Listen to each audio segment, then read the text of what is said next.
So does anyone remember what happened last time?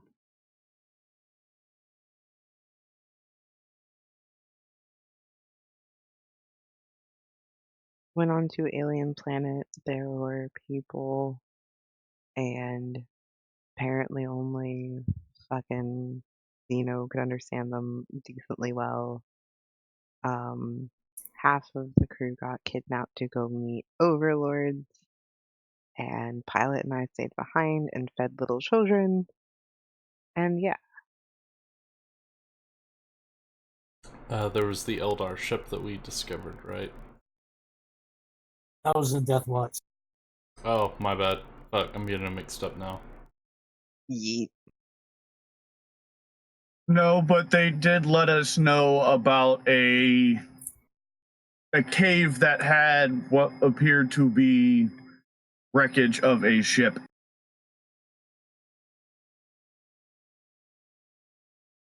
Or at least technical stuff. Yeah, we hadn't made it out that far yet. I think y'all were waiting for us to get back from our meeting with the king. If everything is If- tinted,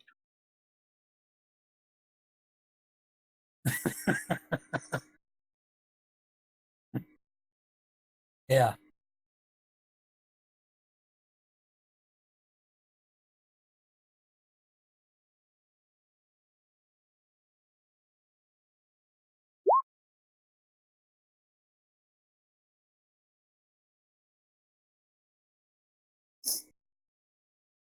Yeah, if anything in there's glowing green, we're bugging the fuck out of here and towing a fucking planet killing asteroid back. let's call Yeet. it the Inquisition again. Let them know. How about nope? We're gonna tell them where it's at, and we're gonna get as far away from it as we can be.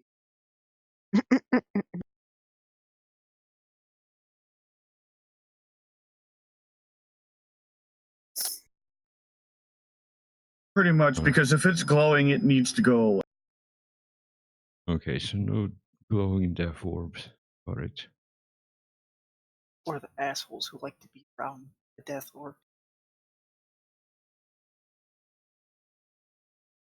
I mean, technically, machines can't be assholes.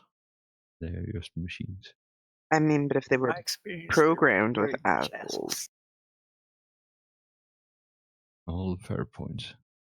Right, so mark down 50 XP for the recap. make me.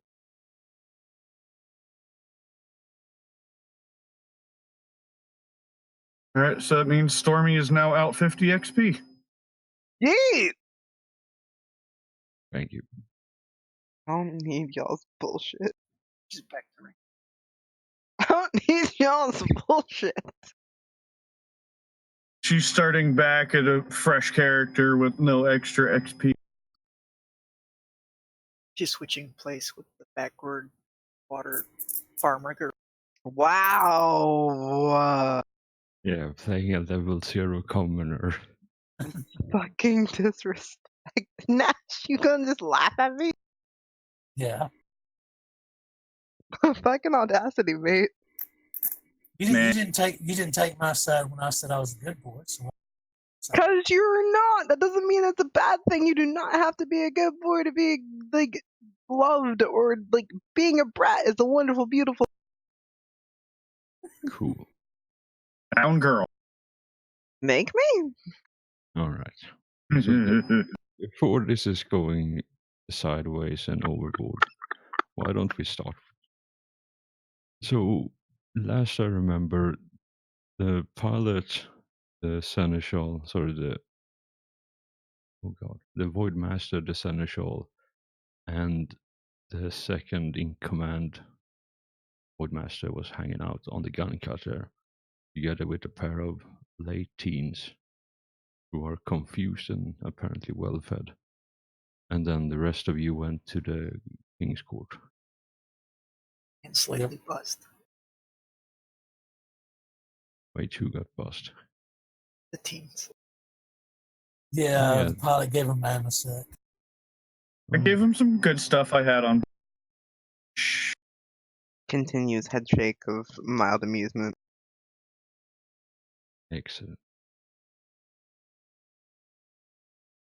All right, so I think start with the group in town. So all of you are led through what is very obvious to you, a Gothic cathedral, that you're being led through several chambers and several hallways before you stand before the double door. And all of the guards you see here wear power armor and have the power axe and have a storm shield attached to their arm. So, Chufkara, are you still riding a motorcycle? Did you park it? He would have probably parked it where they dropped their horses off. All right. But he took the keys so none of these damn savages can take it. All right.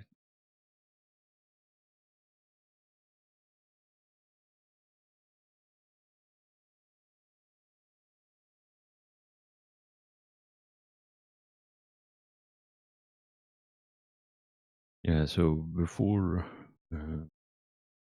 you're all.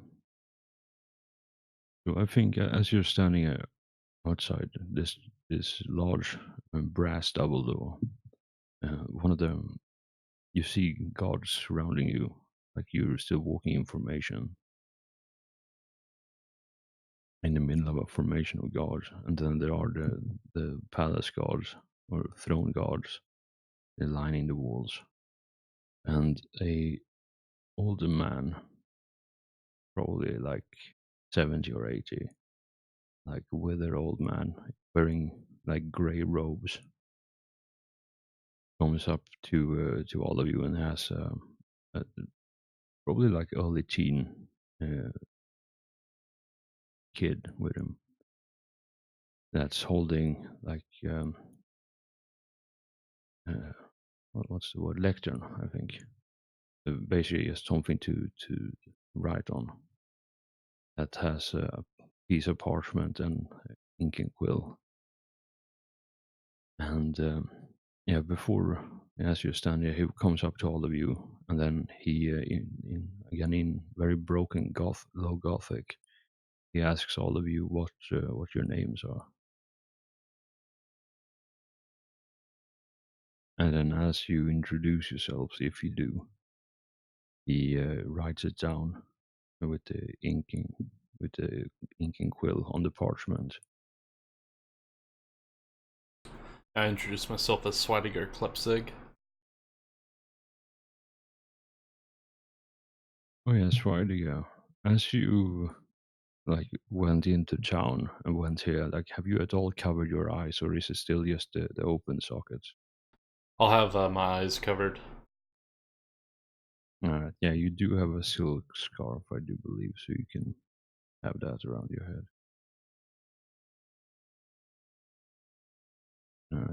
Yeah, and as after he finishes taking down all of your names, the guards, move to open the door, and the old man walks in first. And he stands like immediately to the left of the door. You come in, and then you are all ushered into the throne room. And as you proceed to walk through the door one by one, the old man announces to the hall your names.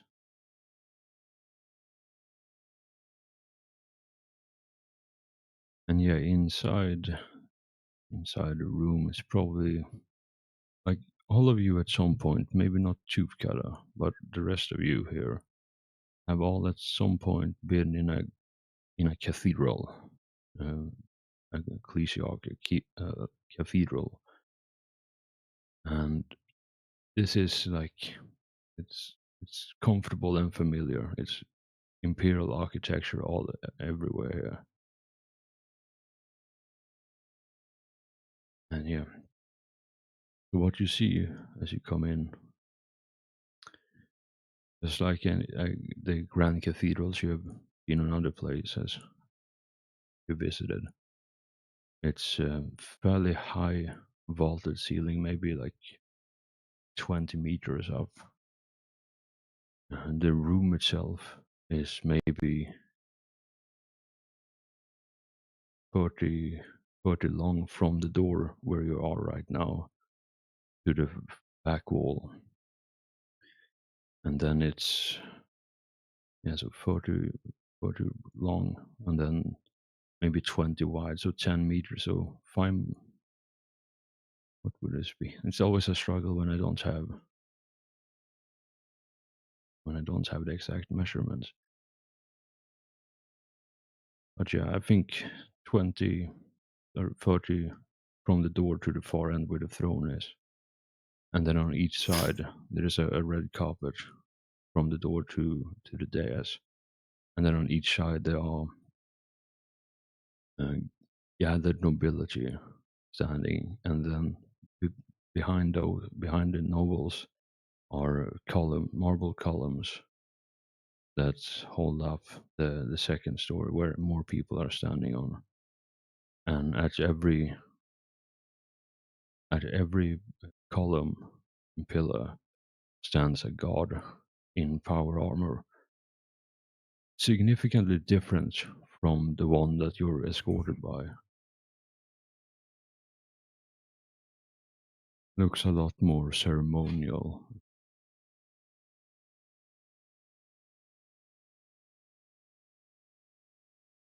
Yeah, and the lead guard starts walking down the carpet towards the king. Right. Which of us, I assume it's Seneschal, is the only one who's good at talking. Maybe the rogue trader, right? Because if I start talking, I'm gonna drop spaghetti all over the floor.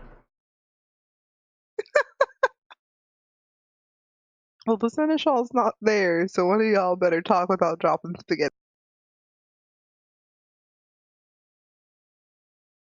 Lol, gay. Are you here, traffic? Yeah. I fucking can't. All right, good. We might not screw this up. Maybe. Chief There will Cut will be step no forward spaghetti. and say, "Hey there, Please boss." don't. Please, that's like spaghetti on a fucking carpet, like a white ass fucking brand new carpet. Don't do that. That's not spaghetti. That's lasagna. Lasagna, and you try to clean it up with coffee. Anyway, And so after a short trip down the carpeted floor, passing all the gathered nobility of the planet, you stand before this dais,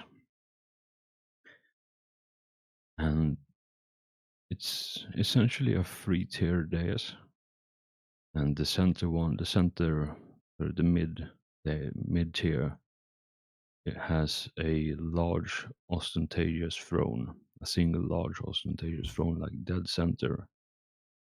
And then in front, on the lower tier, you have kind of like, some bench and desk situation going,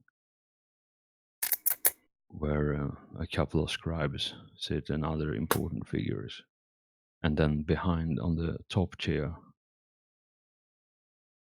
are same kind of table, ornate dark wood table, and high back chair, less ostentatious than the throne, but they still like radiate wealth and status.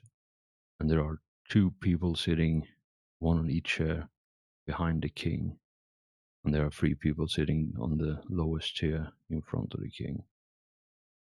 And the king himself is fairly large for a human, but all of you have seen Ogrins before, and it's but as far as you can tell, it's a normal. The king is a normal human, slightly tan skin,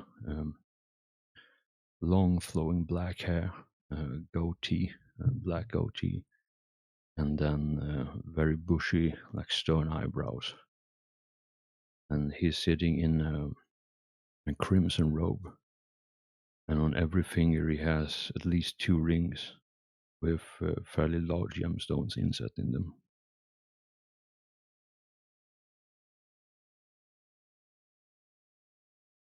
So all of you see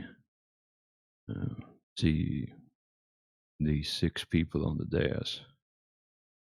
It's wide to go. Yes. You see the 3 people sitting on the lowest chair, and you see the people sitting at the top chair. But the throne in the dead center is empty for you. Wait, so like I'm being invited to sit down in the open seat? Can you roll me a plus 30 Synesians, please?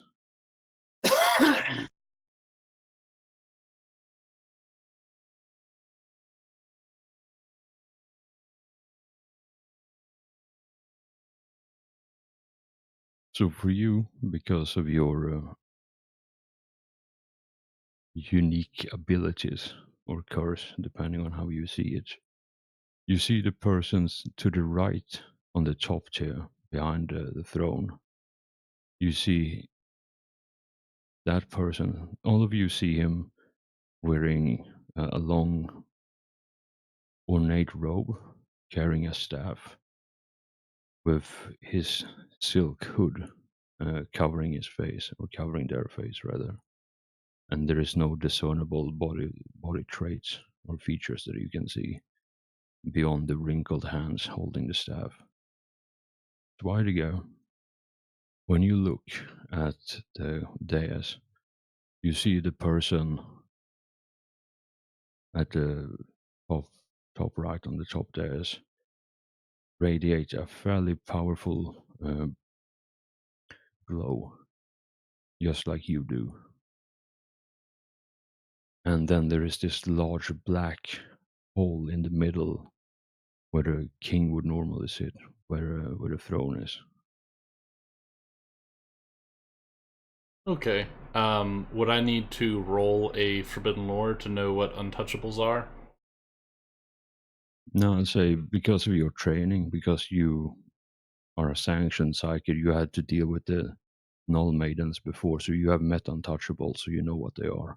Yeah, okay. And you instantly know that, if you get too close, it's going to be extremely painful for you. I'm a big guy though, so it's okay. Fair enough.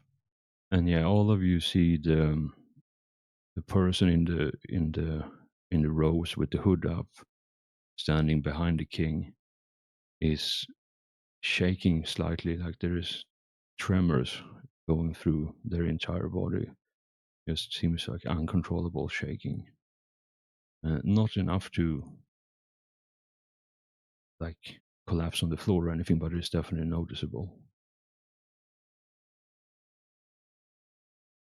Okay, so just so I'm picturing the situation right, I'm standing with our group, and then there are a couple people escorting us, and then we're all facing this dais, right?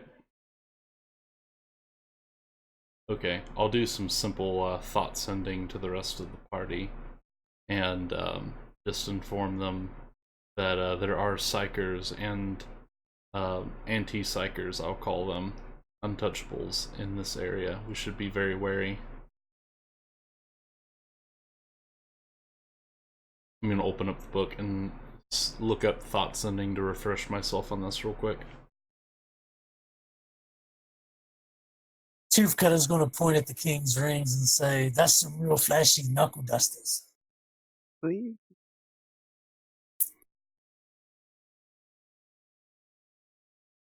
Also, quick question, because I don't know how this works. And when we are sent psychic boxes, more or less, is there any way to acknowledge that we've received them?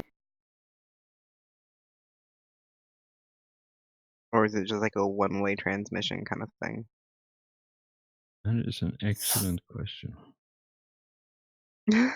I'm just like, that's something I've been wondering for like a while now. And now that it's actually happening, I'm just like, is there a way for us to like acknowledge that we got that? Or like do we just kind of like take that and tuck it away for later usage? I mean, if nothing else, you can respond in your walk speeds, and as long as whoever has it in their ear can still hear it.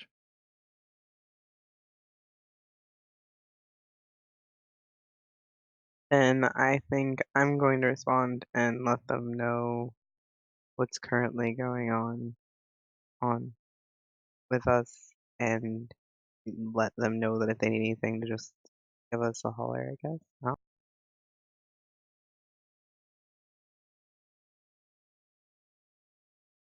Alright, I'll just do a simple fettered test, see if it gets through.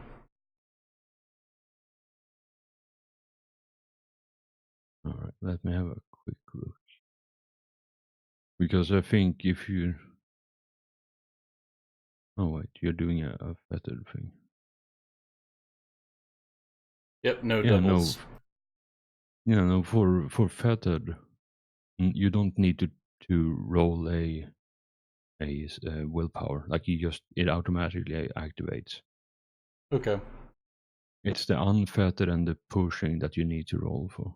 Like it says so on page 158 in core, so that's what I was checking. I think you should push. Obviously. Summon No. the demon right here. I mean, that'd be great, standing in front of the king, summoning a bloodthirster, that's gonna be great.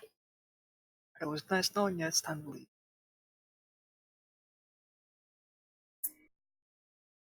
Yeah, so all of you get the verbal information that there is both psychers and anti-psychers here. But it doesn't say anything if it's something you can respond to or if it's just a one-way communication thing. But all of you who hear it can still respond by walk speed, and yeah, that's one way you can communicate. Tooth kind of shakes his head and kind of tilts it to the side and slaps one side of his ear like he's trying to get water out. All right. He's like, blasted kids, get out of my head. I'm fucking through.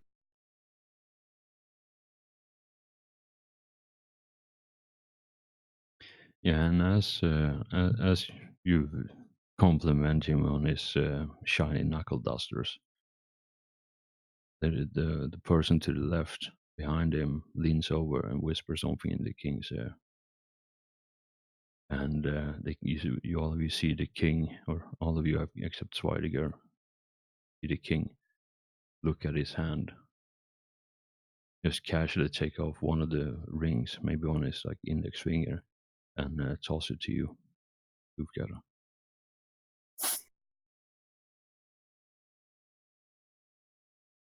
Well, considering how highly doubt it'll fit over one of his fingers, he'll slip it over the end of one of his tusks. All right. You have now a bitch and tusk ring. Added to inventory, bitch and tuskering. Yeah. And he, after he tosses the ring to you, he stands up. And in a almost comical mismatch of high and low Gothic, with a heavy accent, he goes into a fairly lengthy and ostentatious welcome speech, welcoming all of you to the planet, to his court.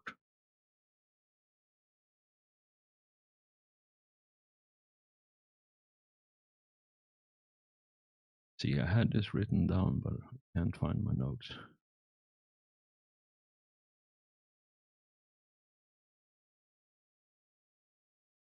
But yeah, it maybe takes a few minutes, and you also have the person behind him taking some notes as well. And then after he finishes and sits down again and gestures to one of the servants who brings forth some seating arrangement for all of you so you can sit down. And the rest of the room is like dead quiet. You could hear a pin drop at the far back of the room. No one in the nobility is talking or whispering. They're just paying very close attention to what's going on. And all of them have what is essentially like silk, fine silk clothing in a clashing color. And the room itself, like marble floor, like dark green marble floor, and the columns are same green marble with some gold inlays in them. And there's a perfume permeating the air in here, but it's not overwhelming or overpowering, especially not when you've been spending too much time around Helmsman's Wall and his body oil.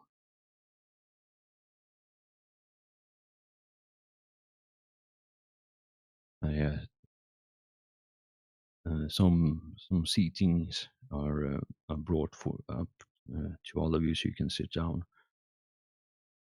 and refreshments are being brought out as well. I have a couple of servants who bring forth like platters of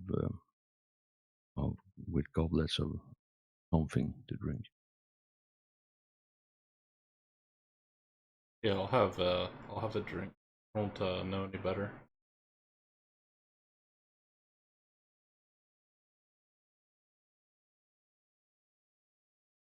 I'll sneak a little sip to my goblin under my trench coat too, and if anyone looks over, I'll sort of sweep the trench coat aside like I have a gun, and just give them a knowing look.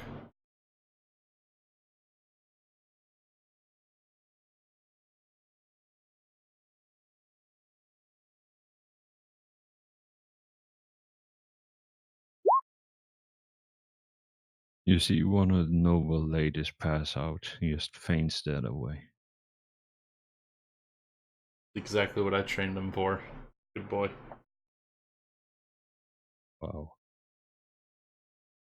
What did the drinks get served in? For you, a large oversized goblet. For the rest of them, appropriately sized goblets. That has mainly gold or some sort of like valuable ore with gems insets in it.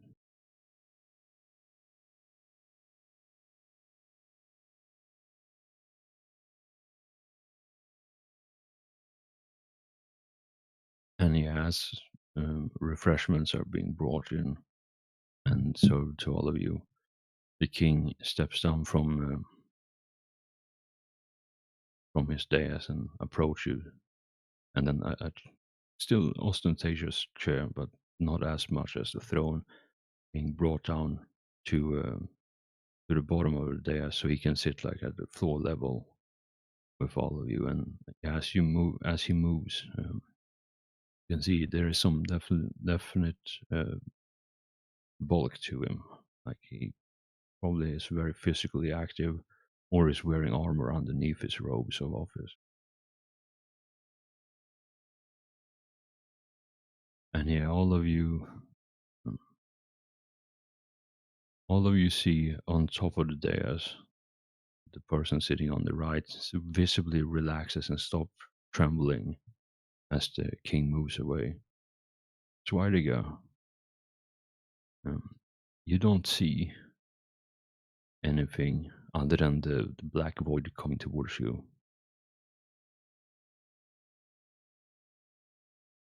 Oh boy, How I do you- just I don't move, but I just start sweating. Okay. Yes, the chair is put down and the king sits down. I would like you to roll me a +0 toughness. Get a +10.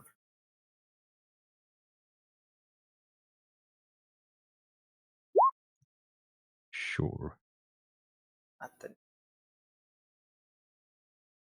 Yeet. You want a fate point that or keep it? Let me see how many fate points I have. Probably enough. Yeah, I'll go ahead and fate point.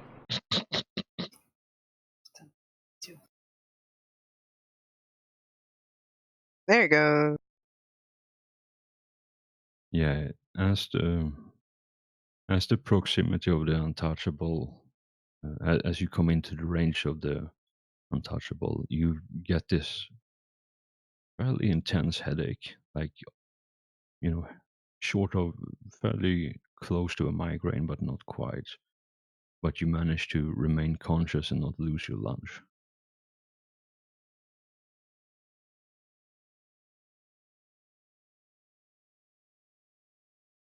And yeah, all of you can see Sweidegger is, he's keeping it together, but there's definitely something here that affects him in a negative way.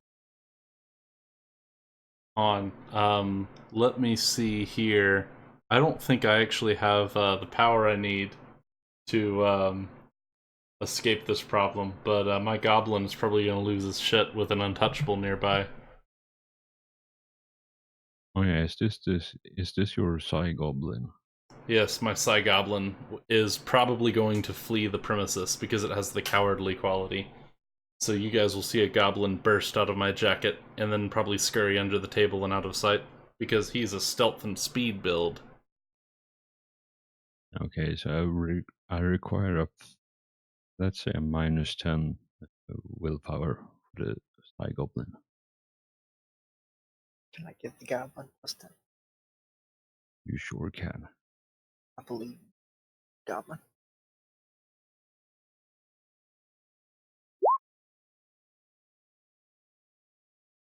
And the Psy Goblin doesn't have fate points. So all of you see this like this blur of speed and horror just run away. And there may or may not be a high-pitched squeaking noise as well as the Psy Goblin is running away. And you hear, all of you hear like the sharp intake of breath as the nobility watches this tiny creatures run away. And all of the guards in the throne room, like they draw their weapons and just start to pay real close attention to what the fuck's going on, because there's clearly a disturbance, but they don't move anything. They don't move in and do anything yet. But they're definitely alert now, and they have weapons drawn. I sip my water as if nothing happened. Okay. While still breaking out in a cold sweat.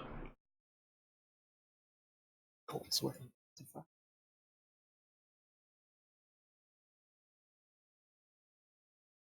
And the king leans in towards all of you and strokes his goatee as curious. I don't think we have seen creatures like that on this planet. You must have traveled far to get here. Please, tell me of your adventure. And why have you come to this planet to visit us? It has been some time since we had visitors like you from other planets.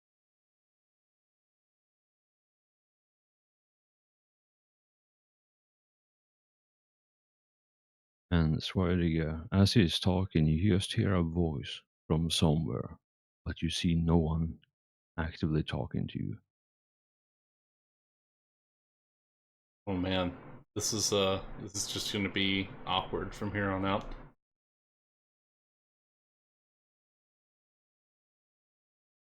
Interesting. He's looking at the group because no one of you have presented themselves as the clear leader, because you're all wearing fucking crazy clothing to all of them. Well, Chief Cutter will start off on, telling the king about some of his greatest fights he's gotten into.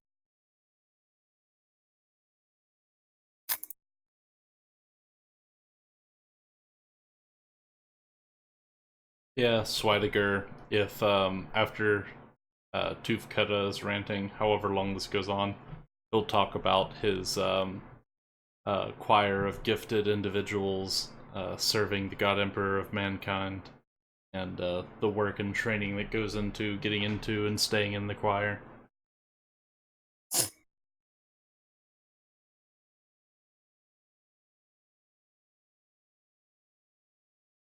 Okay, so it's probably a fairly long-winded conversation then, as you explain. As the two people who aren't the Lord Trader explains the purpose for them being there.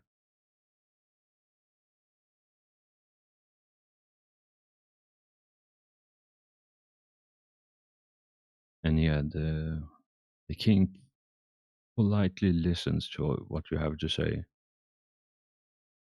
and he looks over to one of the people on the lower dais and gives a slight nod, and the person stands up. It's a man fairly heavily built, wearing fancy shirt and leather pants, and he has the fairly intense musculature on him as well. And he approaches all of you, and he looks at you, Tufketa, and says, "You seem to be an accomplished fighter. Would you like to test your skills against some of our best?" Of course I would. I'll never turn down a good fight. And he smiles at you and says, "I'll arrange something by this afternoon."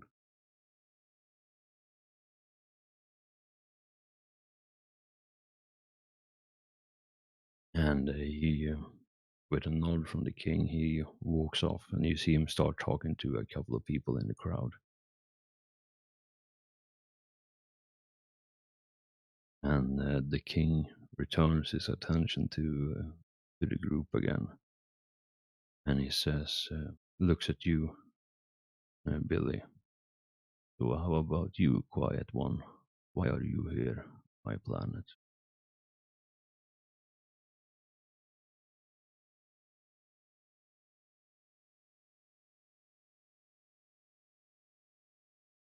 Well,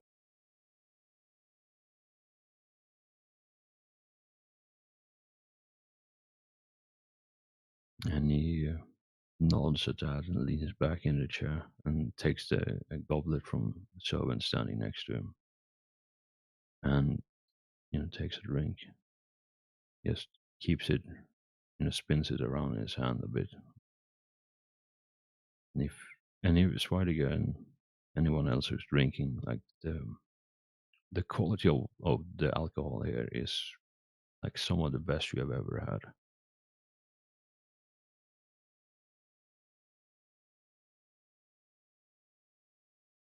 I guess in game terms, it would be best craftsmanship. Nice. Yeah, Tufketa probably emptied his cup as soon as he got it. All right.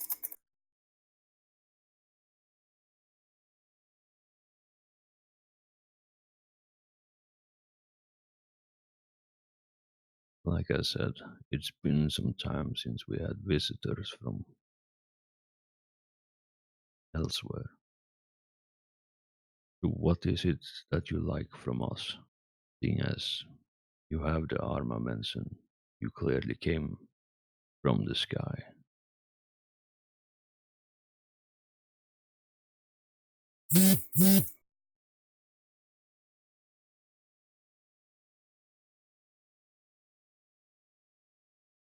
I think this would be, Billy's rogue trader thing to pitch, right?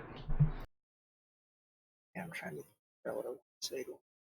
Search for more money.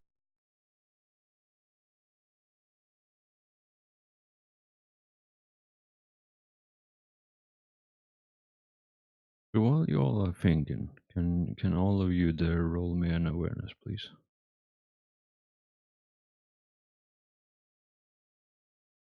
Take it the two in the ship can't. And the two in the ship will have their time to do some crazy shit in a moment. This is just Yeet. What if for the we don't want people the in the crazy crew. shit? Don't shush me.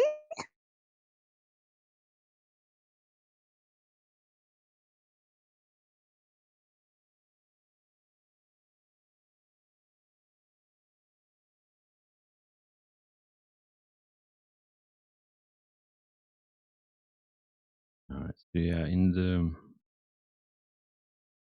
as the king is sitting there with his drink, just taking a moment to contemplate. All of you see from the corner of your eyes. That last Hey, awareness roll was for Zoggy. I made my first one. All right. Yeah, so all of you see from the corner of your eye a man fairly heavy built, not as much as the captain of the guard or the king,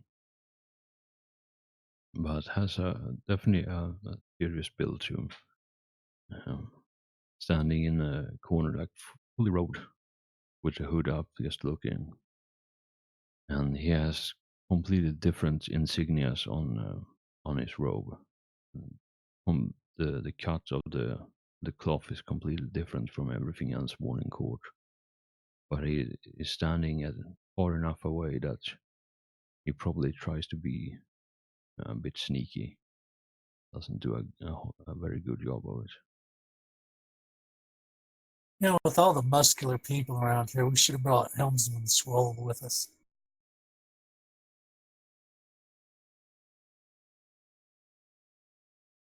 Instead of a smoke bomb, we can just oil them up. Just crack.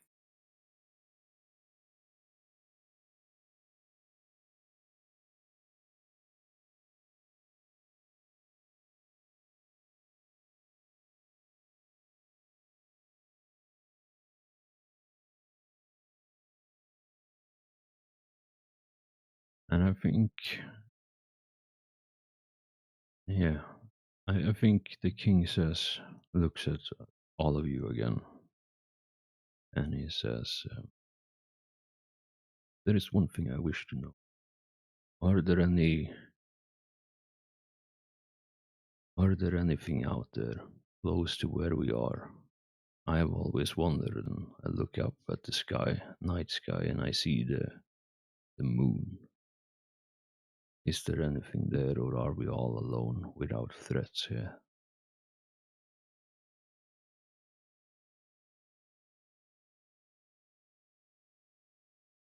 What do we know about the moon? We just know that there's an Adeptus Mechanicus outpost there. Tell them about their moon. But if you really want to know, check it out for them.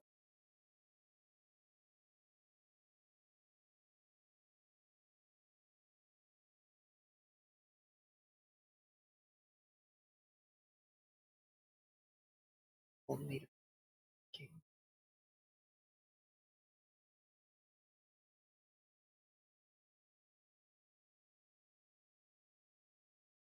All right, give me just 1 second. I need to dig out my notes for this because I had something special written down. Give me just 1 sec. Yep, I'm gonna get some coffee real quick. If you really want to score brownie points with the king, probably offer to take him there, take him to the moon.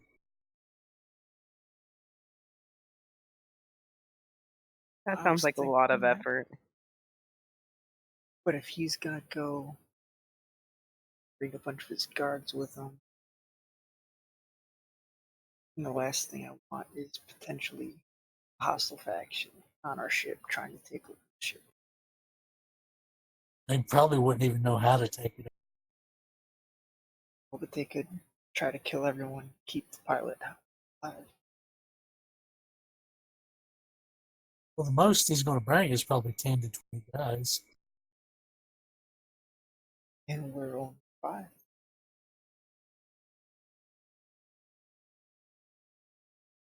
Right, Traffic, have you figured out what you want to say to the king about your purpose here?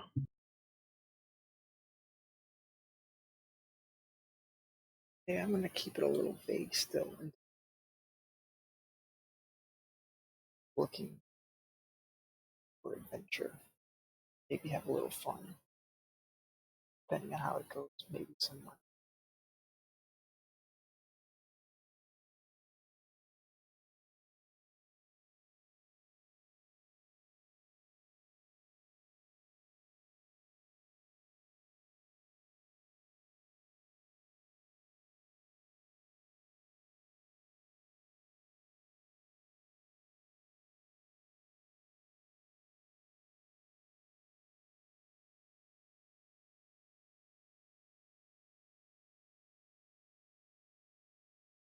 And yeah, as you're having this conversation, the king says, "Are you familiar with the enslavers? We have legends of them written in history books, but they have not been here for some time." A lot of people who enslave slavery.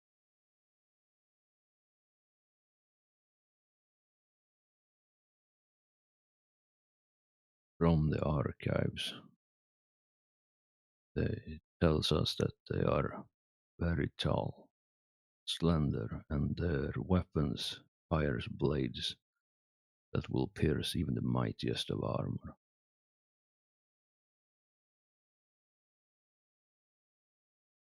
Ah, Sounds like Those them ones. fancy Eldar kits.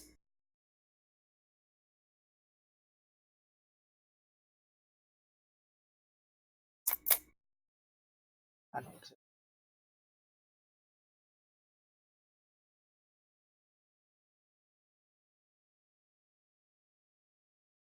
Have you met with them before, or have you just heard of them?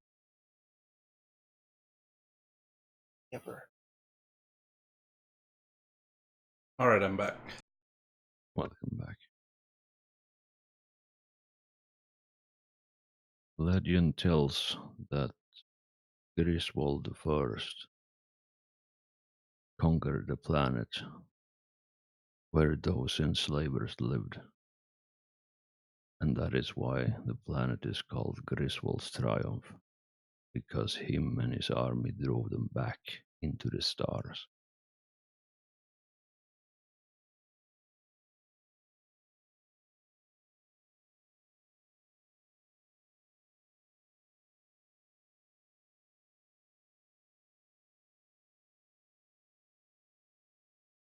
That's a pretty good name, TBH. Well,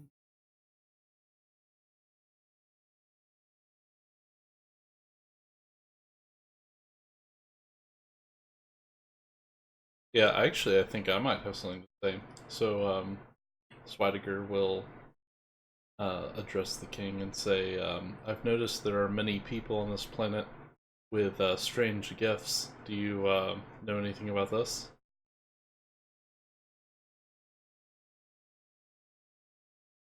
And he looks at you and leans forward a bit and he says, explain this strange gift. I over time I have mastered certain gifts that I myself have been bestowed with, and I can tell apart normal people from those gifted with strange powers. People who can see the future or see into others' minds. And I have noticed that many people on this planet seem to possess similar gifts.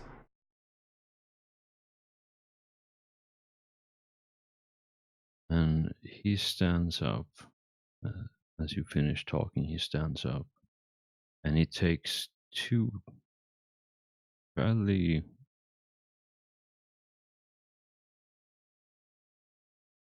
sharp steps towards you. And you now, I need you now to roll a -20 toughness, as you are within. Oh no, only a -10 toughness. That helps so much.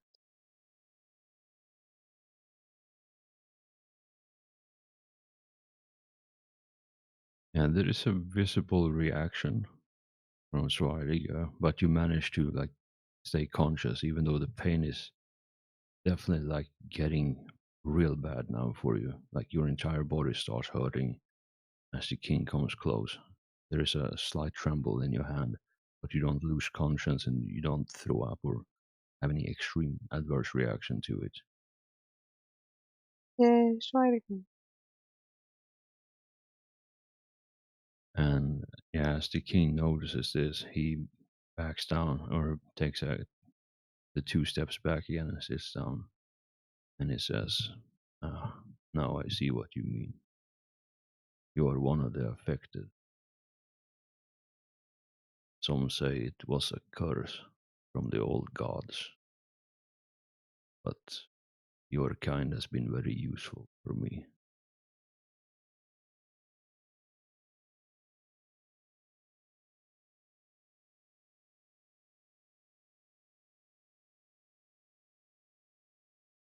Yeah, I'll just sort of nod when he says that, and suppressing the urge to not have a overt physical reaction to being near an untouchable.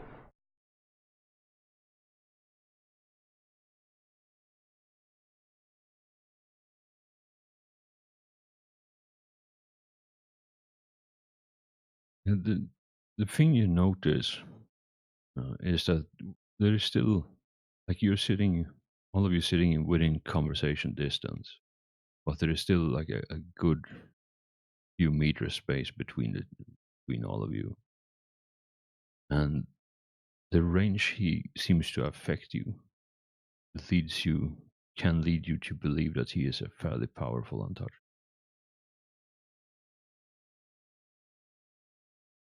Like the aura he projects around him is definitely more than his like immediate thing.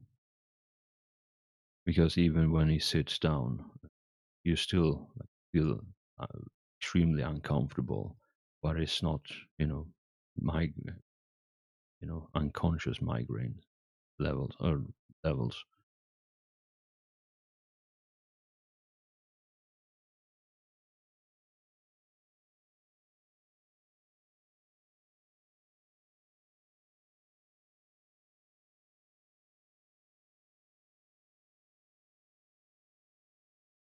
But yes, your kind has been very useful to me and those of my lineage.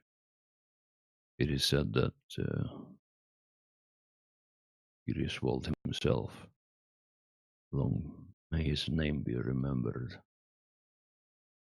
had the same affliction, and he passed it on to his loyal subject.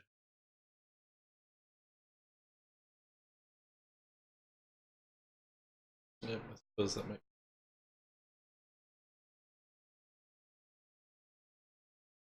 As for the other matter, have we decided what to do about the moon and everything?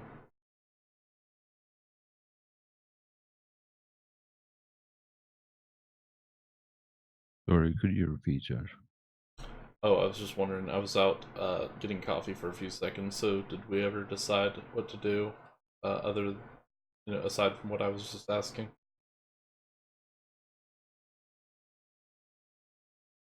No, I'm still think traffic needs a hot second to think about it. Okay, that's fine. I was just wondering.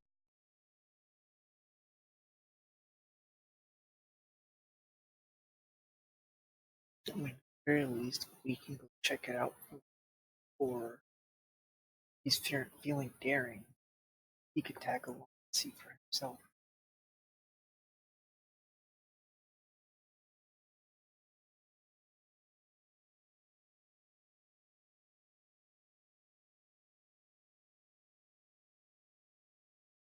That is certainly an option.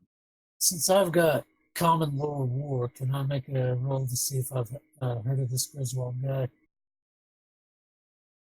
Sure, it would be a -30 though.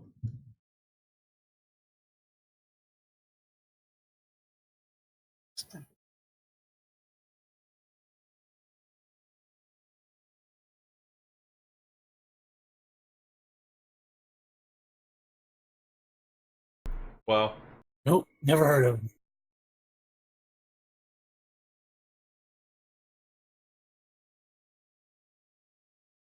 Yeah, with that roll, you don't even know what war is anymore. Didn't even know Griswold was a name. Griswold is a weird name for an orc. I think that might have been my granddad. Oh Lord.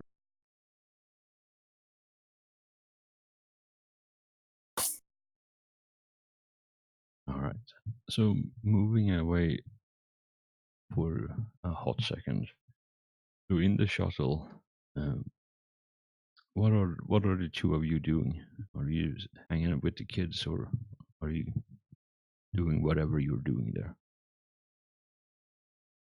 I'm still keeping an eye on him, but just monitoring the Vox in case something happens, and just staying around the cockpit. All right. I think I'll have left him to babysitting, and I'm gonna go back into the maintenance shafts and do more wandering around.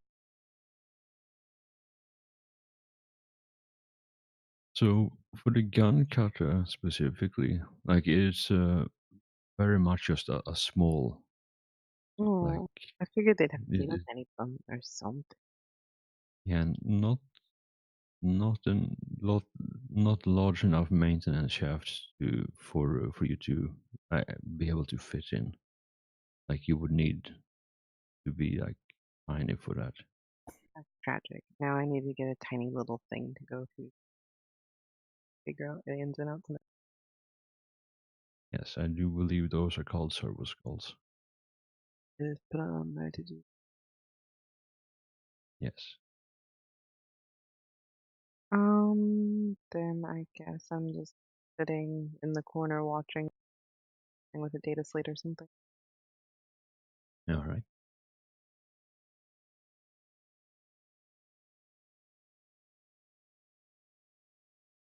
And yeah, I think as you're flipping through some of the information you have on your data slate, and Solaris, you're keeping an eye out on things in the cockpit and watching the picked feed from both inside and outside the gun cutter. And both of you hear this loud scream of terror from the inside.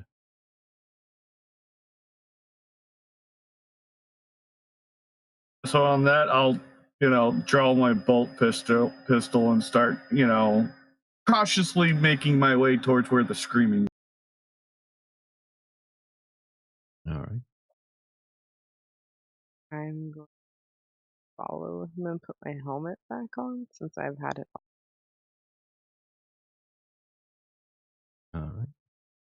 Yeah, so what you see is as you come into the main cargo area, you see the two teens. They wandered off for a bit and just looked around their immediate surroundings, and they wandered into the cargo area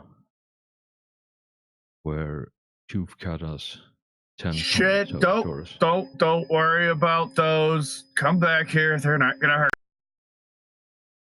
The thing that seems to be scaring them the most is the junior tech priest that stands there doing maintenance on them. So you see one servitor is partially disassembled, and the tech priest has the mechadendrites, two utility mechadendrites, and one of the manipulator mechadendrites. So it's basically like a large pincer claw, like basically an oversized spanner. And he's like holding up the servitor part, or the arm rather, like the arm that has the heavy bolter attached to it. has been completely removed, and the tech priest is doing like fine tuning some of the servos inside. And yeah, the two teens are like watching in abject horror, and yeah, they're one of them is freaking the fuck out and screaming.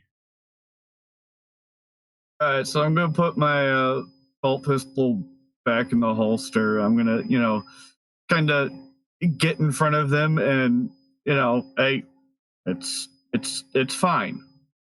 Those are machines. He's working on them, and I'll try and escort them back up towards the.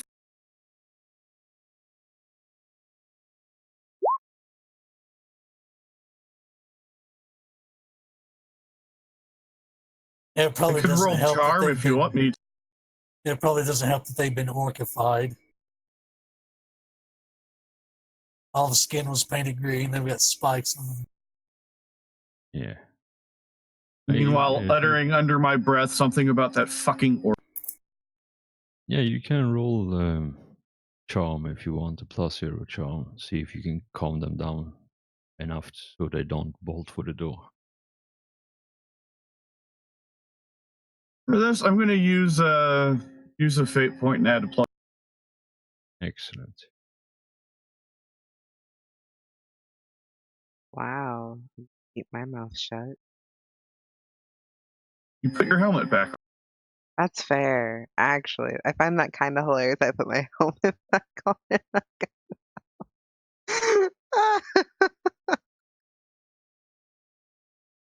It's a good thing I actually bought charm this before this.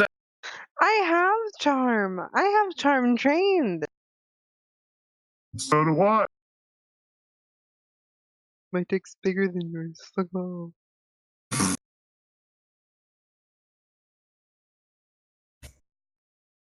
Well, that took a weird turn. I'm not sorry. I don't need charm. I've got intimidate. All right. So you managed to dick's more intimidating than yours too. I don't even know how to respond to that, so I'm just gonna ignore it. So Stormy, when are you getting your truck lift? All right.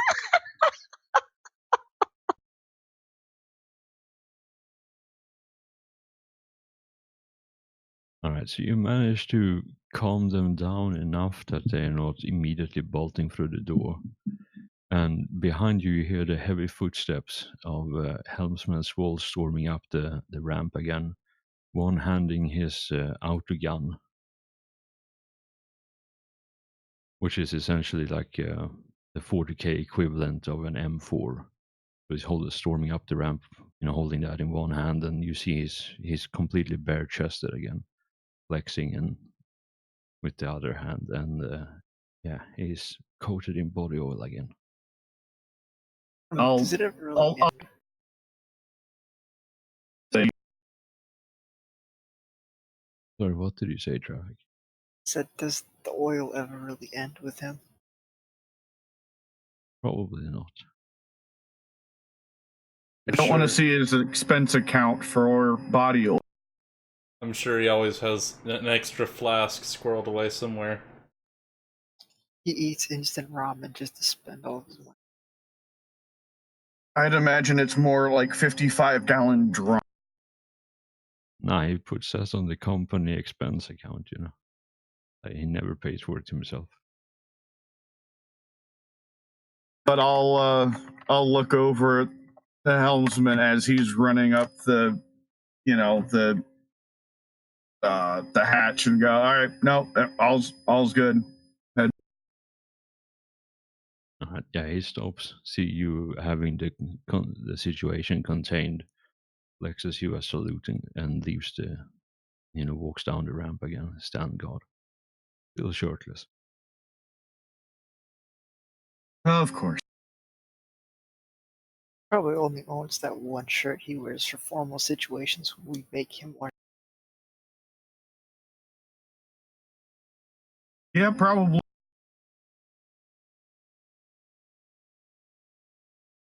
All right.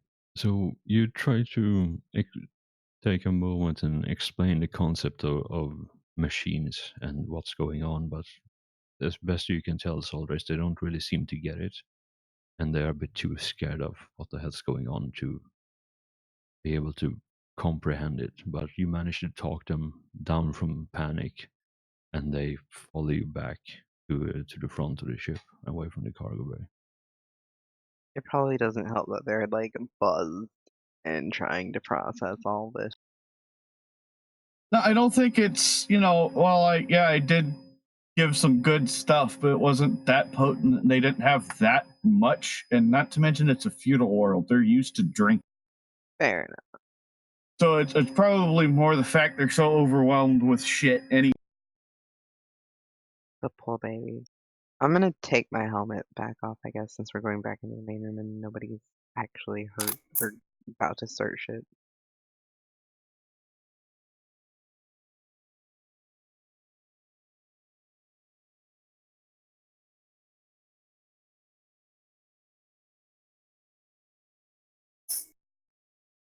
All right, so back in the throne room, we're skipping a bit.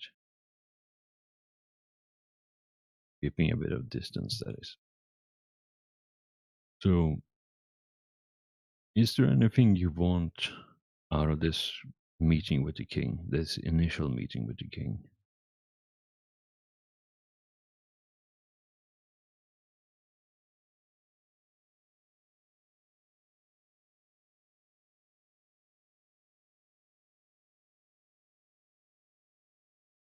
I mean, I guess we should just establish that we don't mean him or his people any harm. And Tufka is just sitting there itching for that fight he was promised. And you think we want to work with them?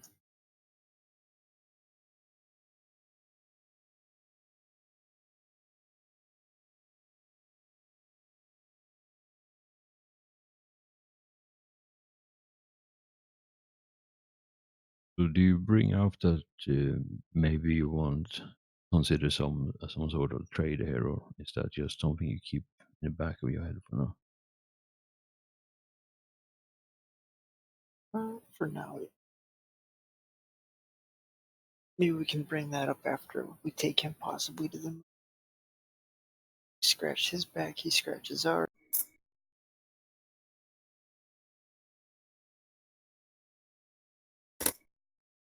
All right.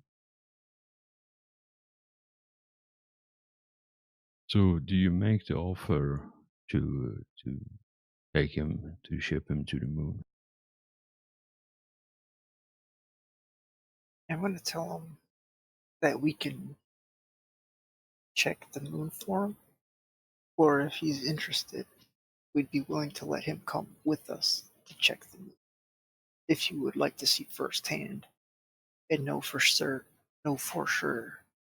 the information he gets from us is correct, that we aren't lying, that we're more than willing to let him go with us.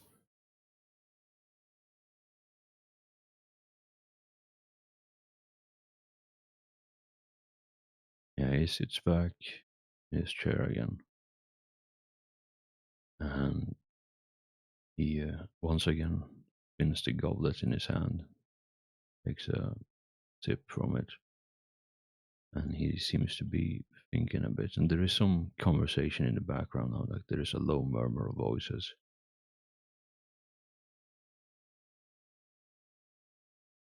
From the gathered nobility here.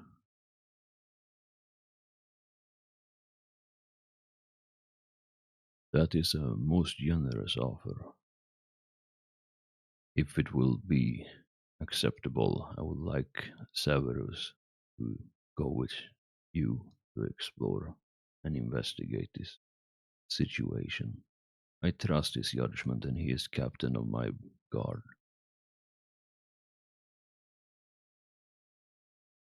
Him and a few of his soldiers will come, I think, if that is acceptable.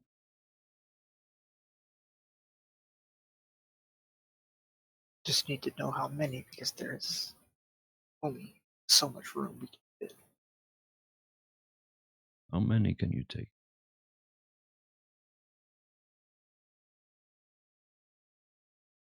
How many does a gun cutter actually hold? Hang on. I don't remember off the top of my head. It was all of us, 10 servitors plus a war bike.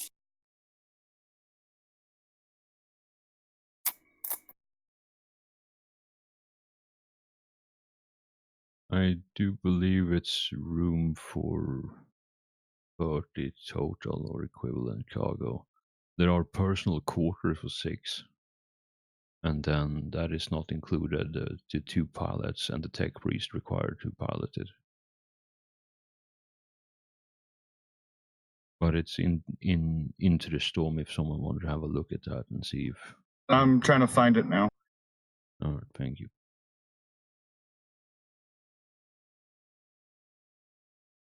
So 10 probably shouldn't be too crowded.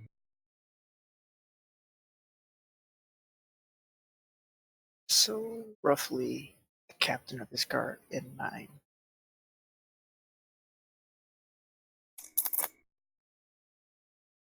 All right, so carrying capacity, quarters for 6 people, max room for 30 or equivalent cargo.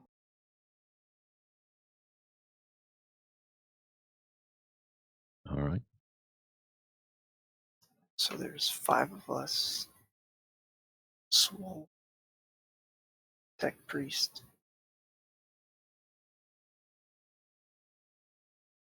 Ten servitors. And a So- war bike.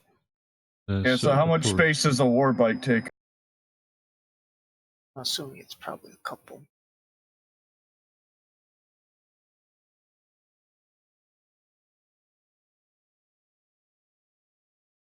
So I'm sure you can cram more stuff into the boat. But it's more like for life support purposes, and for that, the servitors and the war bike doesn't take up oxygen because they have their own internal supply, and the war bike is a war bike.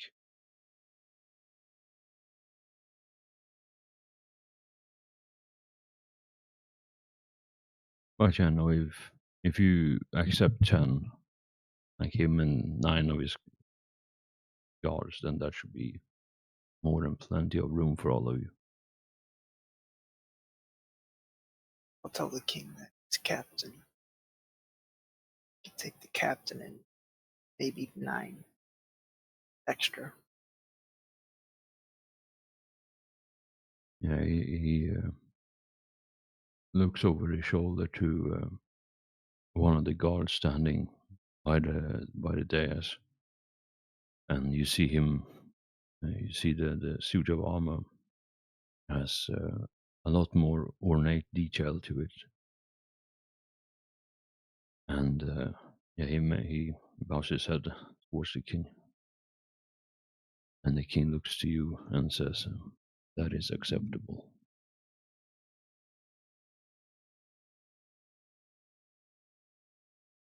When can you depart? You can go right now if his men are ready. And he looks over to Cerberus again. He nods at the king.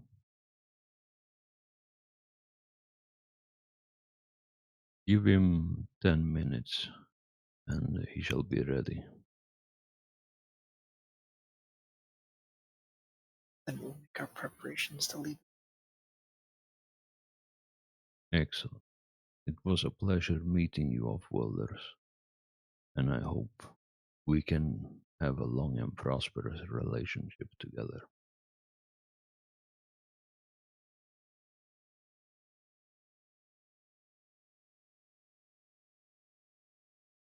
And with that, he stands up. And once again, like, the entire room goes silent, other than the faint hum of the servos and the power plants from all the guards. He says, he will meet you outside in the courtyard when they are ready. I have duties to attend to. I bid you farewell now. And he gives you all a slow nod. If no one has anything more to say, he starts walking towards one of the exits behind the dais.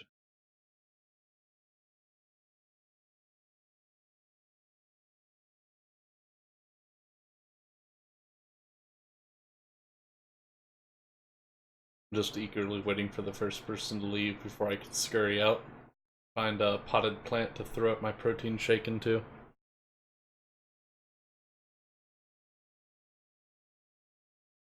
And yeah, the king leaves the room from the exit behind the dais, and you see as he passes the dais, the top row, where the other psyker is standing. Like the psyker has a very, very strong adverse reaction. Doesn't fall unconscious or throw up, but there is definitely like a severe tremors going through his body, bare body red.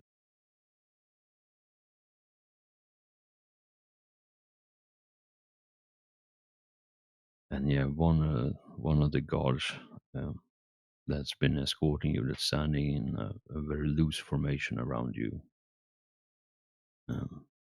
walks up to you and gestures towards the exit or the entrance you came through. And yeah, he just makes a hand gestures, doesn't say. Yeah, sweeping gestures towards the door. I also summon my goblin, so you see a specifically a goblin-shaped streak go into my trench coat as we leave. All right. Yeah, it comes up to you and at fairly high speed and just jumps into your trench coat. And yeah, as you see all the guards react instinctively as they put their hand on their axes, but no one draws anything. And yeah, you are all escorted out through the large double doors, and you are past, like led through like the long hallway with vaulted ceilings, and once again, like all of you hear the raining outside as you're passing through these hallways, and you look through like the large arched windows, and you see like the rooftops of the city spread out before you, and the heavy cloud cover above raining.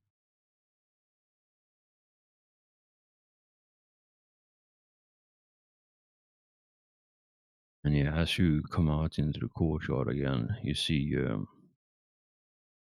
the ornate suit of power armor standing there with 9 others behind him. And yeah, as you leave, they all fall in formation with you and escort you back. And Tuvkara, you retrieve your bike as you come out into the courtyard, and you see it's where you parked it last. No one has stolen anything.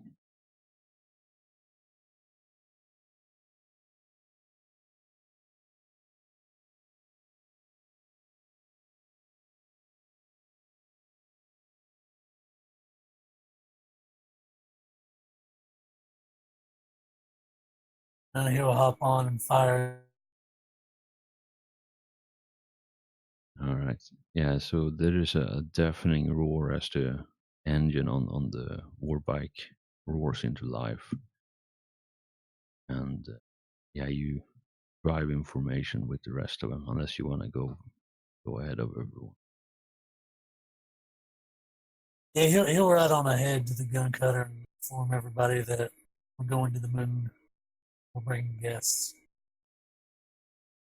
All right. Yes, you make good time back to the gun cutter, and it's exactly where you left it before, unless someone called ahead and asked to land elsewhere.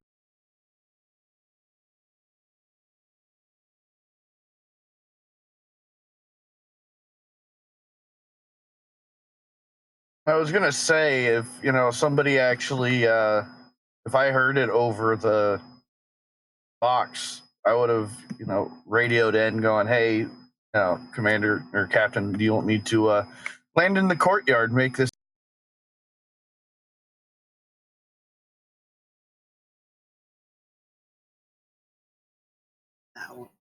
too flashy now.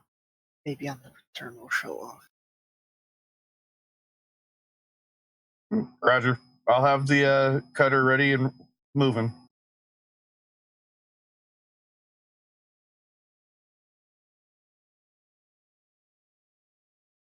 Right? Yeah, so you walk into the cockpit, or actually you sit down and you start going through the startup sequence again to fire the engine back to life, incanting the rituals of or incantations of awakening for the machine spirit within. And yeah, it takes a couple of minutes, but the engine roars back into life again, and the entire gun cutter starts quietly rumble with the barely contained power of the jet engines. And both the kids, they seem a bit worried now that the ship is actually like actively powered and the engines are awake and idling. Yeah, they're probably gonna get off unless they want to go to the.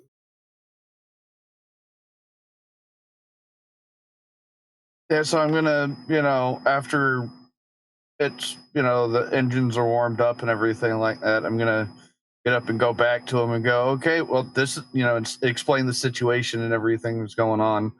Go, well, this is your chance. You could either see what's off this planet, or you could go back out and live that.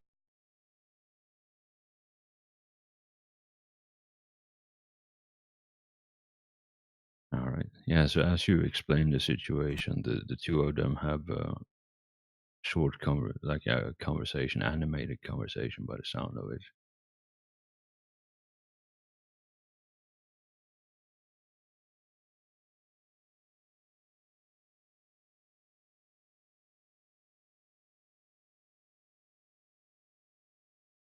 And yeah, the woman seems really excited about the prospect of going elsewhere from where she has been living her entire life.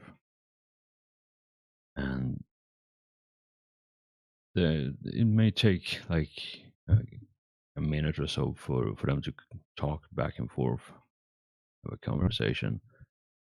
Do you, sorry, Solaris, do you interrupt it all, or do you just let him talk?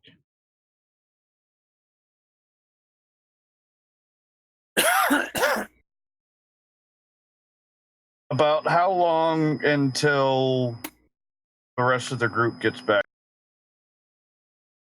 Tuvkata will be first back because he's driving, probably like a maniac, but maybe not. Yeah, he's going for. Yeah, then he'll be back in like 5 minute tops if he goes full tilt. The rest of them, if they walk in a hurry, then they'll probably be back in maybe 15 minutes. And like I said, the kids will probably talk for maybe a minute max before they make a decision. I'll let them make their decision.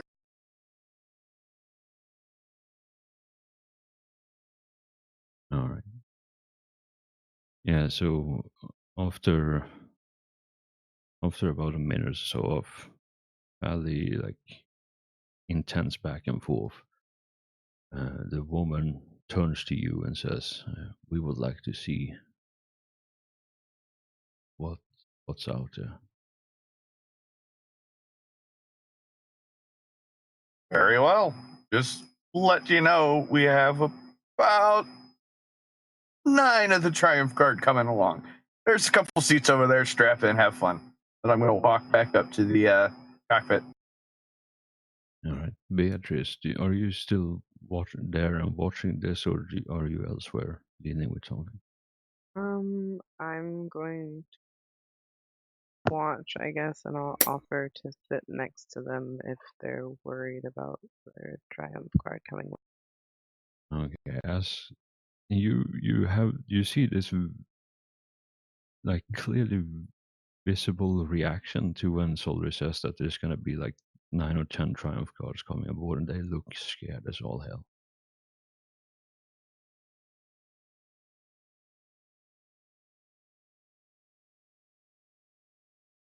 they I'm an make asshole, I know. Well, It's it's better to fine. give him warning. Yeah, and I'll hop back on the Vox and let the returning crew know that, hey, by the way, we have 2 more hitchhikers going up to.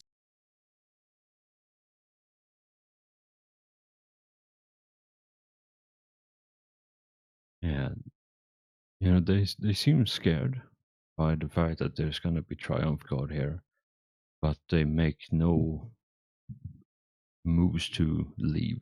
Like they seem frightened, but they're staying put. And yeah, as the engine rumbled back to life, Helmsman Swole walks up the ramp again with his autogun slung over his shoulder and walks back into the cockpit and sits down to help with the pre-flight checklist.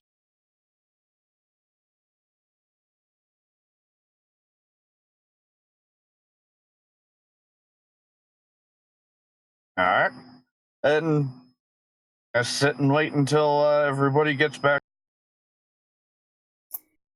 Yeah, and about 4 minutes and 43 seconds later, you hear the roaring, deafening roaring of orc machinery as Tooth Cutter rolls back into the gun cutter at full speed. Yeah, he don't hit the brake until he's already up there. He comes in hot.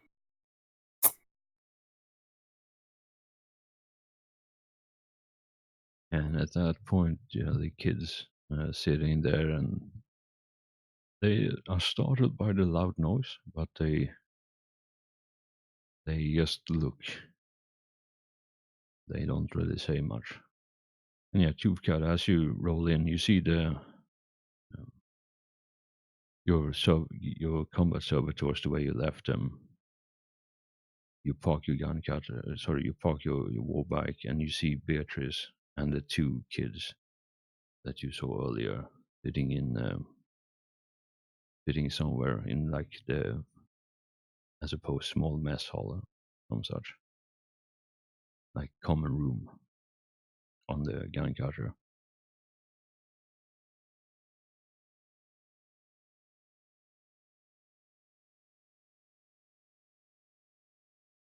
And he'll rev the bike a couple times before he shuts it off.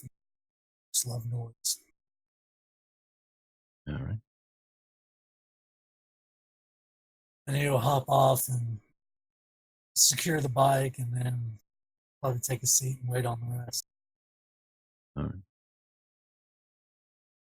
So Sweidiger, as you and Billy are walking with the Triumph Guard, can you give me another Sinesians, please? +0 this time.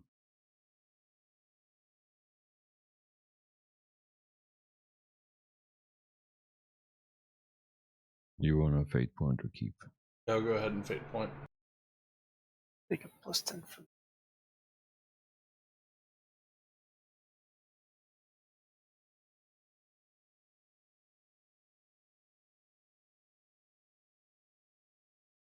Yeah, Severus, the captain of the guard, is a low-level psyker as well.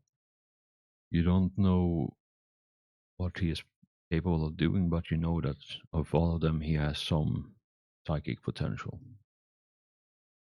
Okay.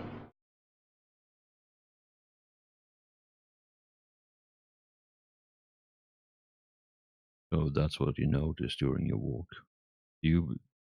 Does the 2 of you want to do anything, or are you just quietly walking? I think I'm going to stick to quietly walking for the time being. Great.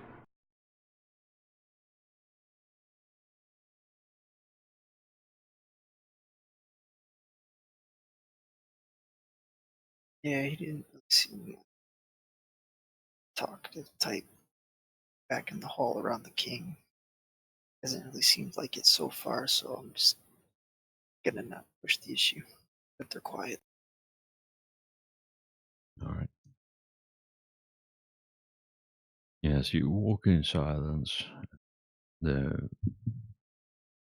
15 or so minutes takes to walk back, and you're walking at a bit higher, a bit faster pace than you did when you walked there.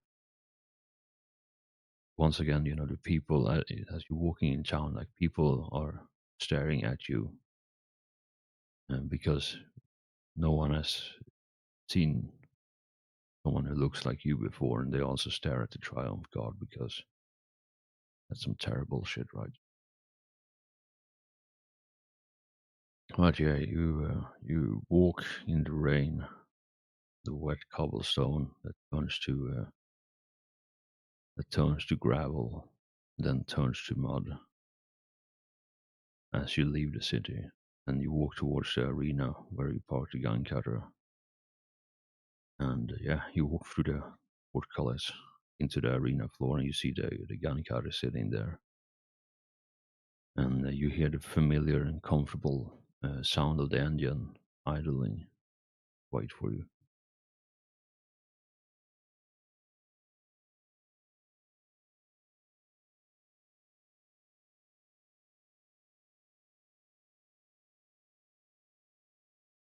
And yeah, as all of you board, you see the 10 combat servitors lining the walls on each side. The cargo hold, you see the war bike, and then as you pass by or pass into the common room, you see the 2 teens that you met earlier. Didn't they?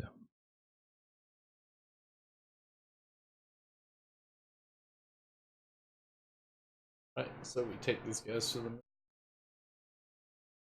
Unless there's any complication with getting them strapped in. No, they. If you just show them somewhere they can be, they make their own arrangements and sit down on the or sit or kneel down in a spot that they're not immediately in the way.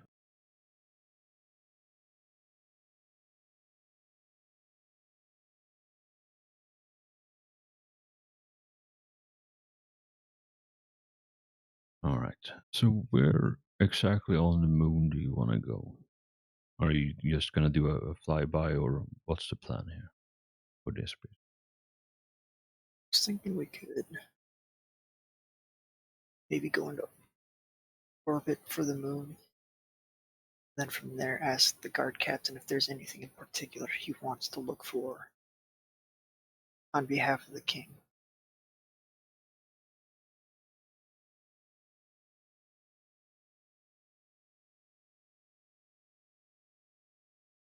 Or we could just take a spot, land, and see what he's interested in looking for. We could also just do like a auspex scan of the moon, see if there's any points of interest, and then decide what to do from there.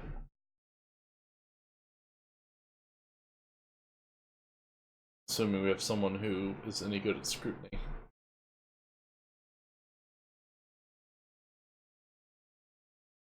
I think Beatrice is the best at screen.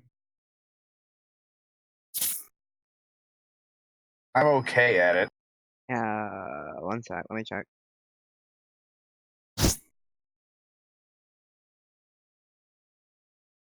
What am I doing the scrutiny for? Scanner. Scan the moon.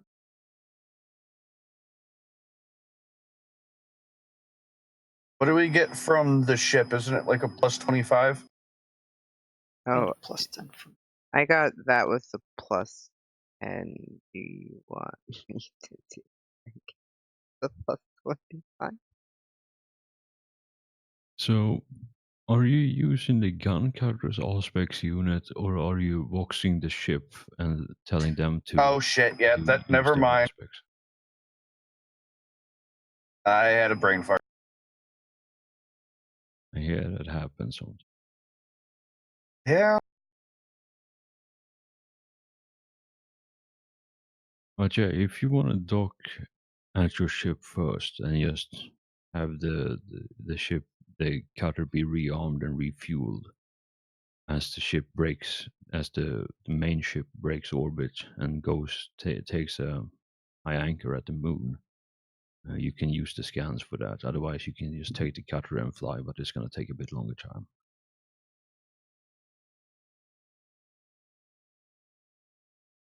I think we're doing fairly well on.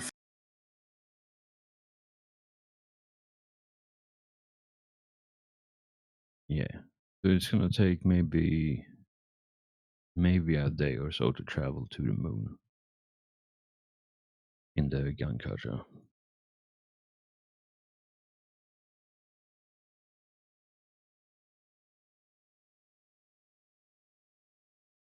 And yeah, with that roll, scrutiny roll, so as the gun cutter comes into Auspex range or auger range for the moon, you do the sweep and you find a couple of things. So first of all, you find a Mechanicus outpost that is located on the moon. Secondly, you find that the moon itself is composed of some incredibly rich seams of various ores, adamantine being the primary one, but there's also iron, there's copper, there is a fair bit of gold as well in certain places.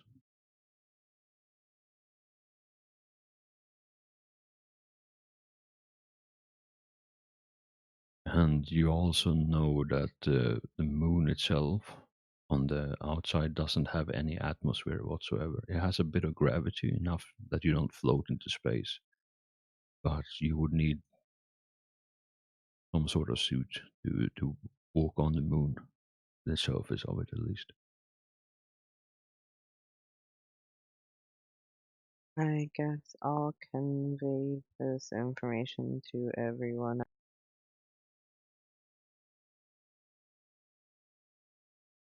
Just be like, hey, we may not float. This should be fine. Probably just seems safe.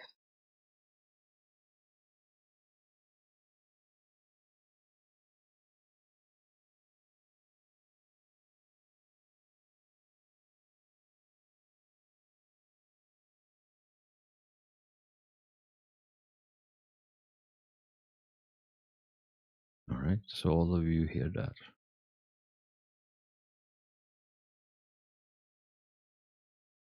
So is the plan then to just land on the so after the initial fly around and the scan? You want to land at the Mechanicus outpost, or do you just want to land somewhere on the moon? We should probably hail the Mechanicus outpost to see if anybody's actually there, because it could be entirely automated.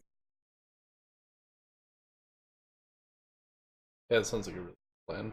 Also, to make sure they're not up to shenanigans, because as I understand it, the nature of this mission is to determine if there are any threats on the moon, and so even if the Mechanicus outpost is legit, we might want to just kind of get an idea of what they're doing here and make sure that it's not threatening the planet below in any way.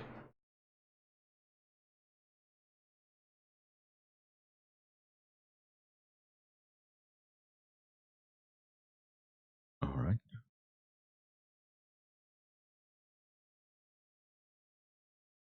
Right back. Yeah, so whoever of you wants to sends a vox message to down to the outpost, and you are greeted with a series of mechanical squeals that makes no sense whatsoever to anyone who doesn't have the requisite language skill.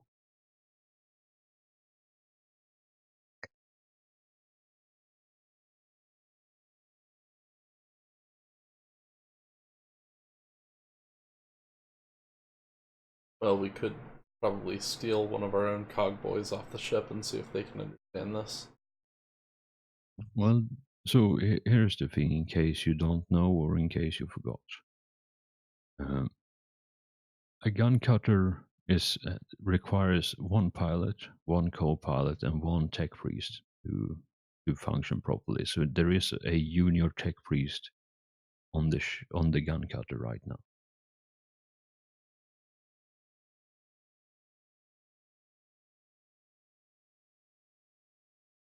So as the Solaris, as you receive the communication, you hear it on speaker, the mechanic squeal. That makes literally no sense to you. It's just a series of mechanical noises. You hear I'll the tech call priest. I'll call the tech priest up here and have him translate. Yeah, you hear the tech priest who is sitting behind the pilot and the co-pilot by the instrumentation, and they say, from what I gather, this is an automated mining outpost set up around 150 years ago.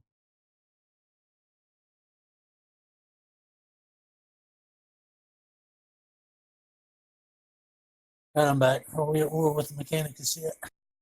Not yet. So what you know is that this is an automated mining outpost that was established roughly 150 years ago. That's the information you have gathered so far.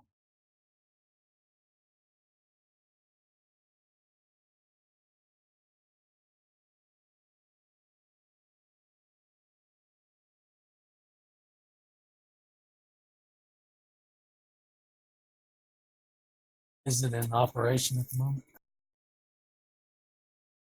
With a 3.8 on the auger scan, yeah, I'd say you read low levels of thermal emissions, and there is a power signature to it. So, Beatrice, you would know that there is something going on. It doesn't seem to be fully operational, but there is definitely something that's active down there.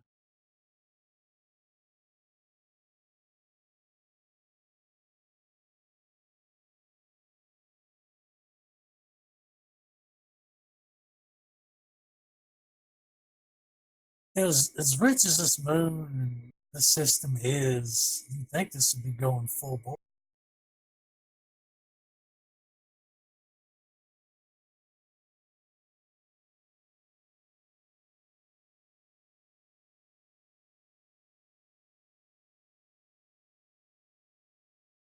All right. So, what's the plan then? I You vote we have- land and go check it out. I think that's a good idea.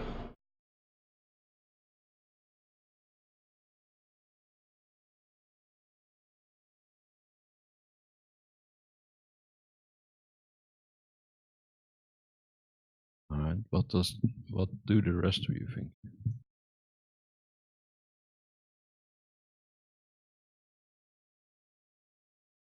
It's fine, fine. Okay, let's go. Sure. All right. Yeah. So, as you have the short conversation deciding to land at the outpost, the junior engines here transmit a burst of machine code through the Vox network to the outpost. And Solaris, you see on your display, light assist display, you see two lights, one on each side of the reactory. Navigational information about where to land at the platform.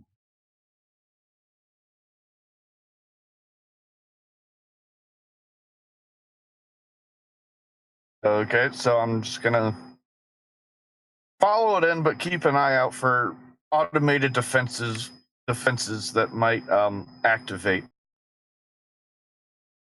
All right. Can you give me as you're coming in for the landing, and it takes maybe like half an hour or so because you have to enter first and just dive properly. So can you give me a +0 awareness as you're flying towards the outpost? Can anyone do that or just him? Anyone who's looking out the viewport, I suppose.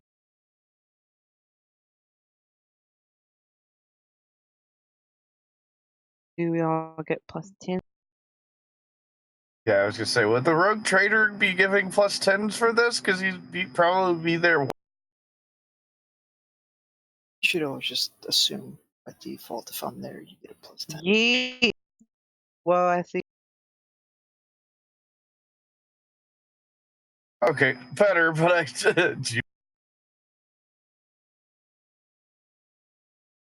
I'm too busy See flying. what I see, damn it. Okay, so as you're looking out through the viewport, all of you who succeeded, and Beatrice in particular, you see there are mounts. Like the facility itself is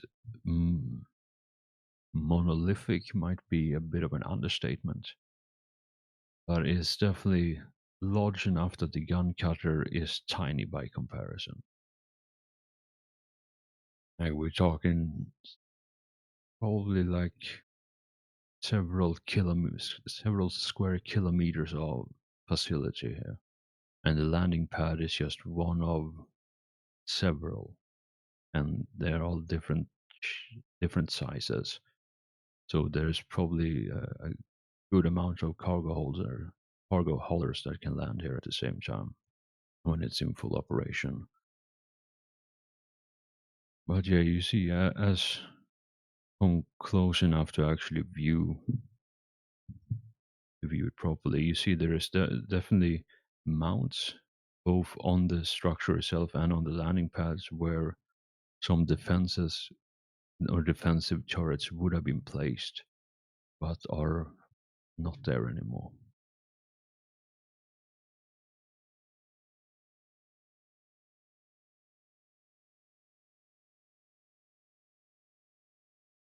I can't think of any knowledge skills I might have that might help me in the situation, but if anyone knows anything about the Mechanicus, so that they might be able to look at this and tell if anything is fishy, then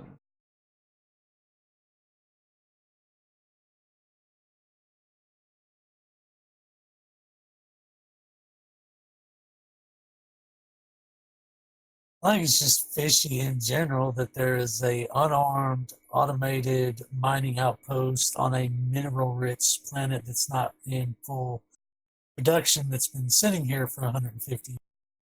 yeah, but if someone had Lore Mechanicus, they might be able to say, hey, wait a second, that's the symbol of the Chaos Mechanicus, or something like that.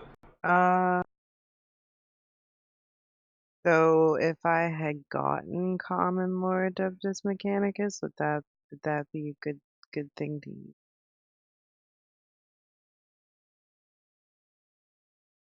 By chance? So to figure this particular conundrum out, it would be either Forbidden Lore Adeptus Mechanicus or Forbidden Lore Heresy.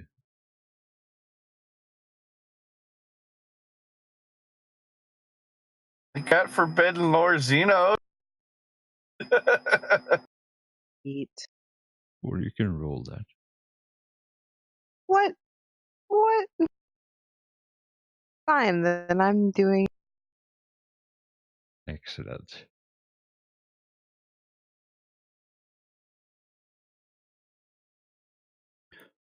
Why? So, Beatrice, the Seneschal special ability is that one of the things you can do with it is if you spend a fate point, you can auto succeed on a lore skill. Do it. Common Yeah, lore fuck it, beings. fine.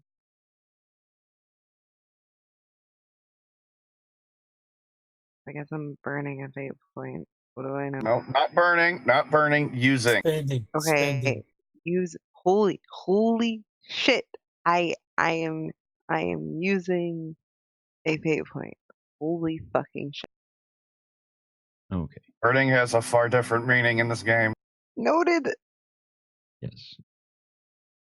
All right. So with that incredible awareness roll, and the fact that you succeeded on a forbidden lore Geno roll, I'll tell you this.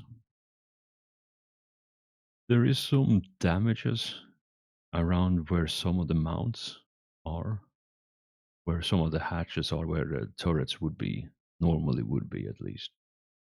And I think you see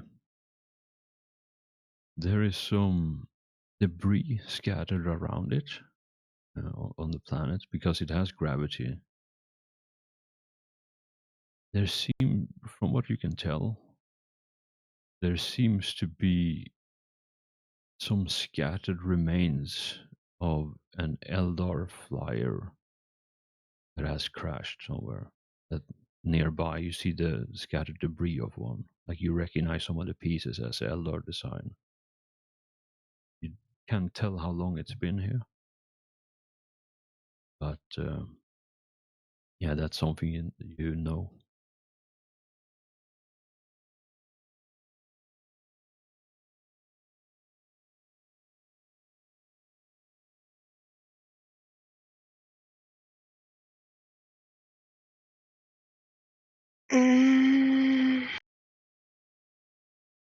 I guess I'm gonna convey that knowledge to everyone, so everyone knows what's happened. Since I guess Billy and I are the only ones that actually roll passing.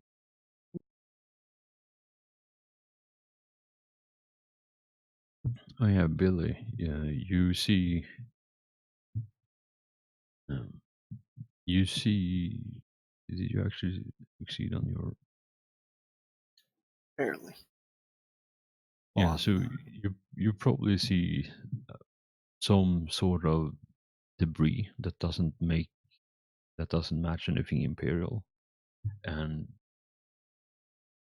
yeah, it's hard to point out, but there's definitely something not imperial or mechanicus on this planet that has crashed, and the way the marks are in the permacrete on the planet on the station, and in the adamantine structure, like it seems to be some sort of battle damage.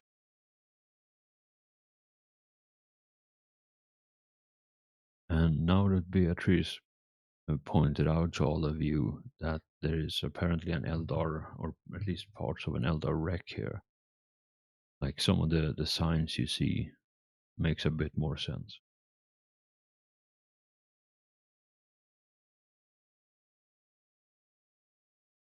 So we need to check out this wreck then.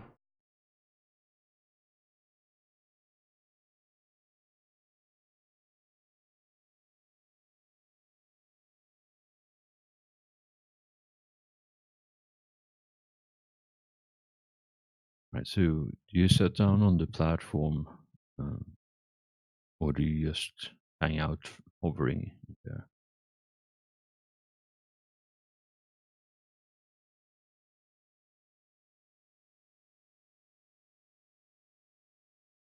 I'll sit down. All right. Yeah, so the platform is maybe 10 meters up, and then there is like a good 20 or so meter walkway from the platform itself to the main entrance to the complex. And then the wreck of the Eldar wreck is on the actual ground level, so 10 meters below you, where it's looks like it has crashed into the surface and embedded itself there.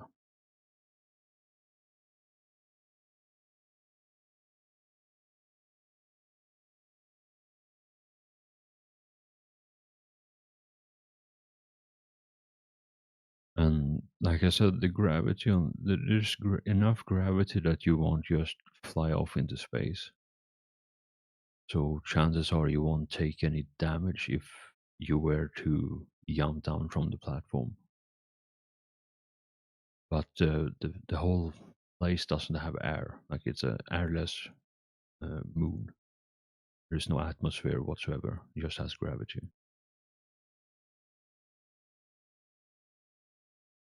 The gun I'm gonna put my void suit on. Yeah, I was just gonna say the gun cutter has void suits for all of you. And Tufkutter's got his own Orky void suit. Weird question. Would the void suit go on top of my other suit? You're you in have power a- armor, you don't really need Okay, as long that's as you keep your helmet on. cool. Then I'm set. Yeah. Power armor has its own like internal life support life support system. So as long as you keep your helmet on, you're fine. And don't take any damage, obviously, because then it becomes unsafe to be in vacuum. Well, then don't kill me. I make no promises. I was gonna say asking for a lot. That's why you need to invest in repair center. You know what? You know what? No, I'm sad. No, I'm fucking sad.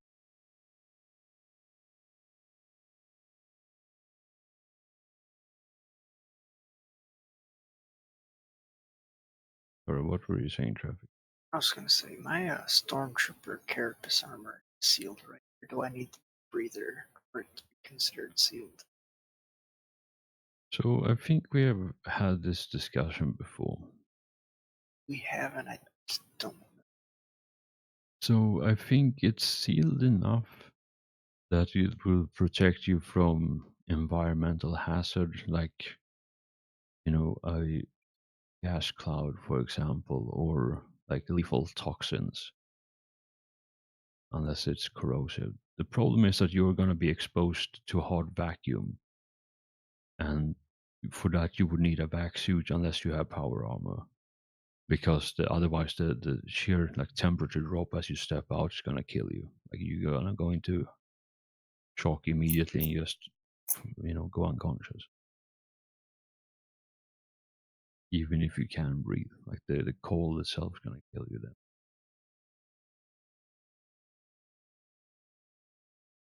Yeah, Sweidegger will be transfixed by the blasted landscape around us, as it reminds him of the time he spent on Luna before having his eyeballs burnt out.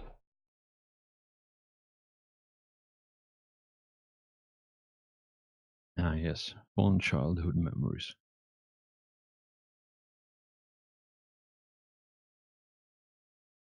And yeah, the surface itself on the planet is fairly gray, with the specks and flecks of the mineral veins you see dotted around. But for the most part, it's shades of gray. 50 Shades of Grey.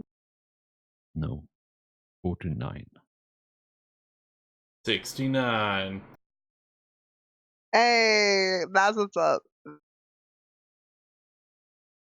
You all permanently lose a fate point. Good job. baby. I didn't say anything. Don't drag me into that.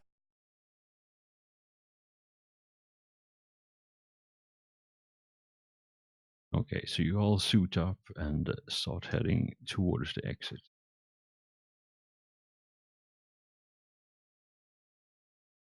And since flamers don't work in vacuum, Tivkut is going to leave the 5 servitors with flamers on the ship with orders to guard it. Then he's going to take the other 5 with heavy bolters with him. All right. Yeah, so do you just Nah, never mind.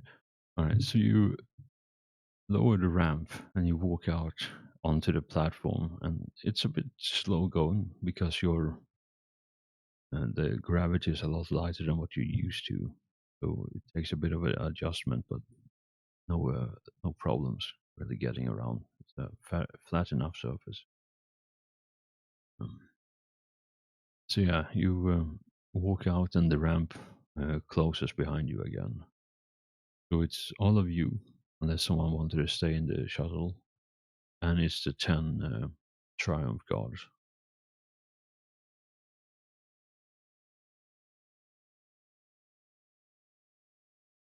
Or did you want to bring the kids with you as well? I think the kids can stay. As long as there's, we at least have the pilots to watch them, right? Yeah, Swool is there still. Yeah, as long as they don't airlock themselves, I think we'll be fine. Yeah.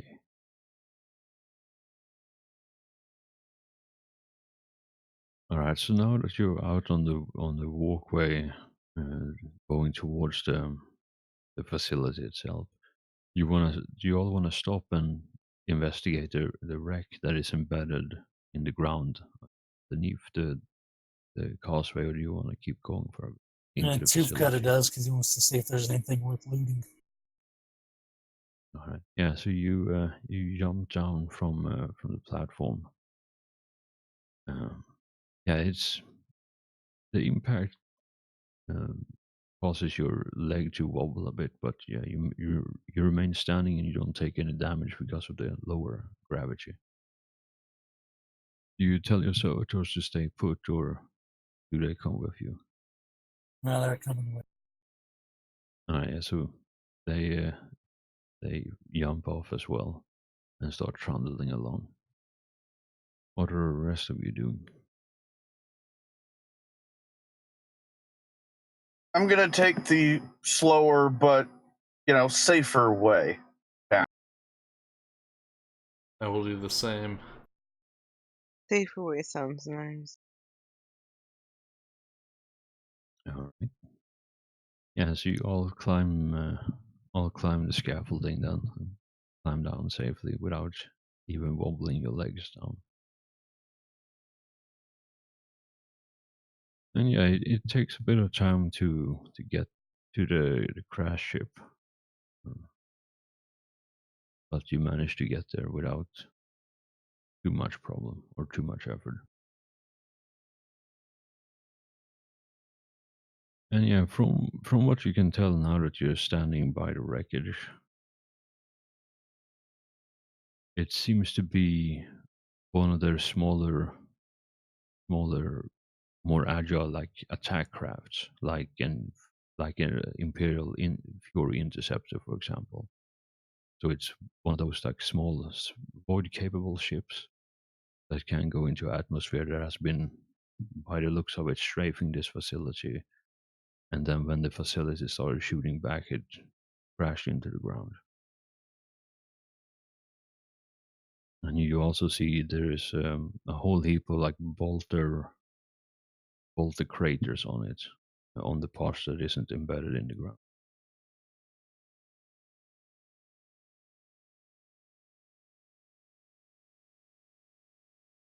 I'm gonna see if I can find any working bits or useful gubbins that I can make use of on.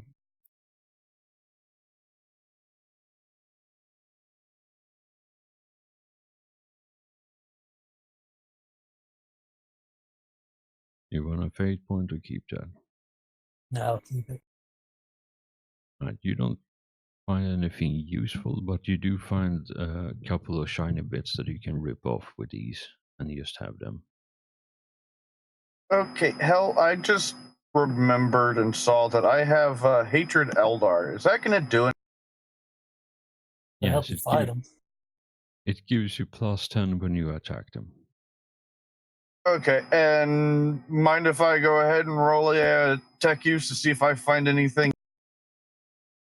Sure.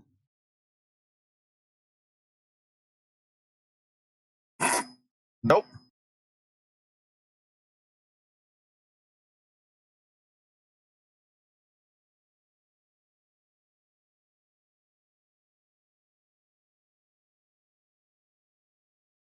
Yeah, other than like the exterior plate, like hull plating of it, from what you can find, at least, it doesn't seem to be any obviously useful bits for you.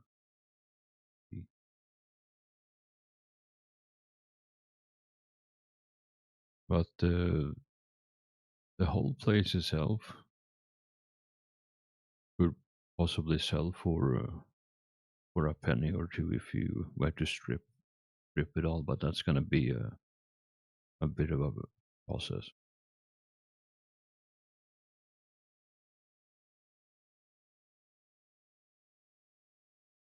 Yes, I'll tell the Lord Captain, hey, sir, you know, we could probably take this back on the ship and I'll get it hauled to the ship and then strip it down and sell. Time to make an extra penny on the side. Oh,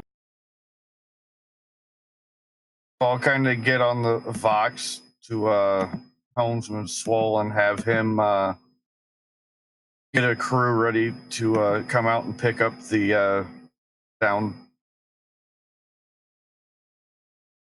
Okay. Yeah, he lets you know that he will send a message back to the ship using the more powerful Voxcaster, and then inform them that they need a recovery crew for a Xeno artifact, or a down Xeno ship, rather.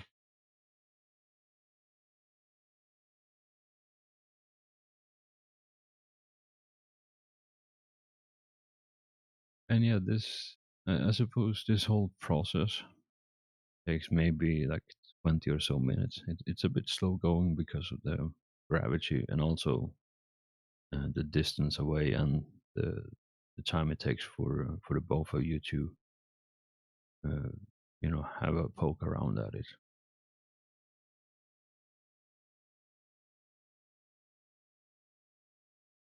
But yeah, from, like I said, from the initial finds that you have, you can get some hull platings, but that's about what you can recover from this down vessel. Okay, so we'll try. I'll try and figure out a way to get closer into the facility to see what actually. All right.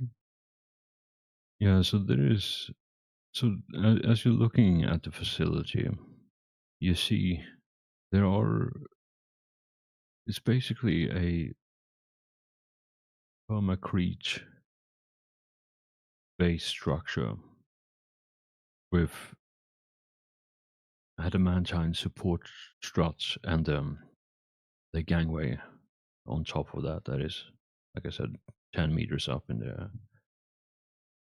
There are side entrances, like smaller, like, one-person doors and hatches scattered around the base of it. So you have like ground level access to the facility, as well as access from the landing base, landing pods. All the doors you see, there is one relatively close to where you are if you just beeline it there. All of the doors you see are closed currently.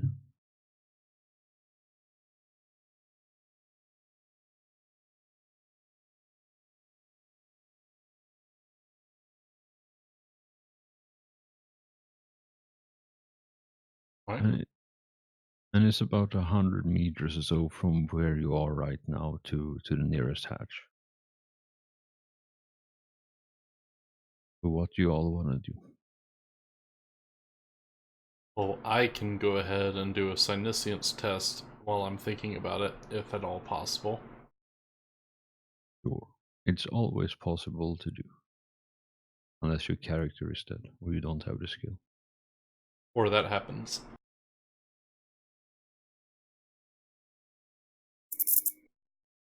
I mean, that's pretty good. So just an awareness just to see if I see anything else or extra, like tech panels or something we could try and see what was going on or anything.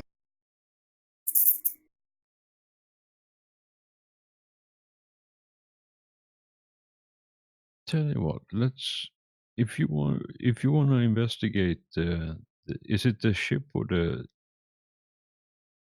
Mechanicus platform that you want to investigate here? When you were saying hatches, are you referring to like to get into the facility? Yeah, basically imagine any sci-fi space station alloc hatch, like that kind of thing. I'd be more looking towards the door to see if they have like an access panel or something like that on the outside, or maybe like a agitator unit or something, or that we could try and figure out what happened. All right, so on this station itself, like next to every door that you see has a small like access panel. So you would just scan your ID and then maybe type in a code depending on what locking mechanism it is, and then you would be allowed access to it.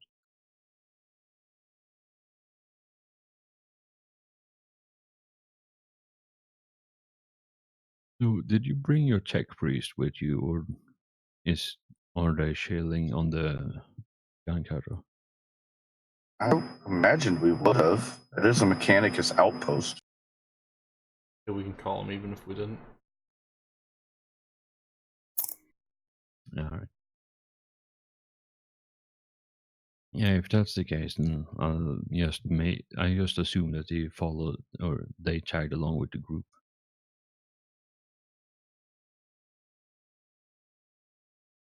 Alright, yeah, as you all move towards the facility, are you all walking on the ground level, or did someone climb back up on the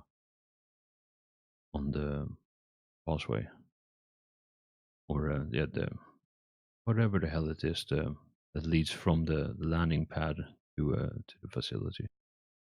I guess just whichever way's quickest to get to the closest door. Because all of you are on the ground right now, it would be quickest for you just walk on the ground rather than go back and climb up the scaffolding and then go in that way.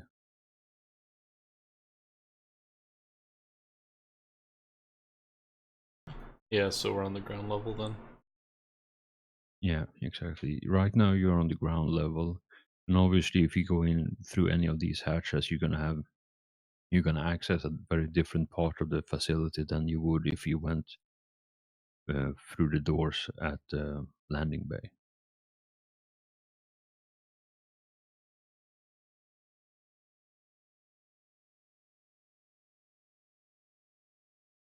But yeah, unless anyone is running ahead, I think the tech priest starts walking a bit ahead of you all. And as they reach the door, you see one of the utility mechadendrite reach out and connects with the small pad next to the door. And the one thing to note here is that all of you are either in power armor or in void suits right now. This tech priest, however, is just wearing their regular red robes and no apparent armor or void suits underneath or over it.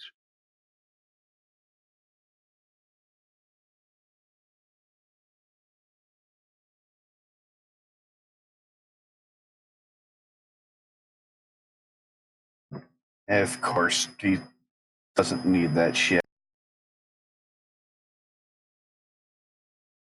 And beauty of being a tech priest. Yeah, he probably took the flesh's weak talent and used the machine. Yeah. But yeah, as the rest of you catches up, you see there is a surge of power into the pad unit, and a moment later, You hear a faint. Actually, you wouldn't because of vacuum. But yeah, you see the door open slightly with the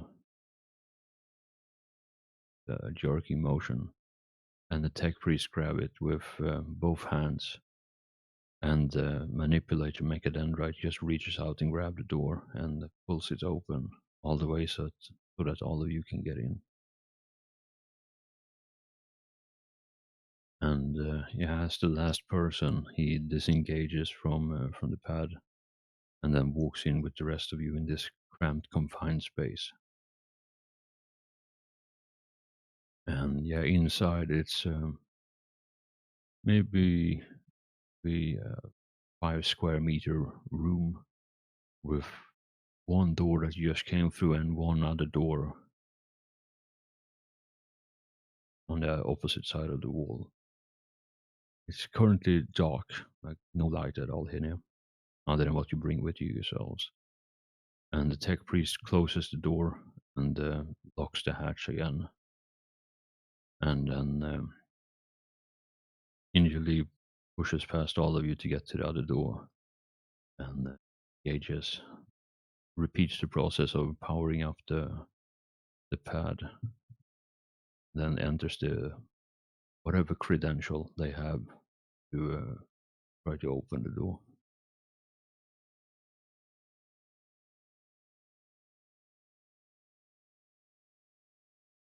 Toothpick's going to stand in front of it with his gun ready just in case.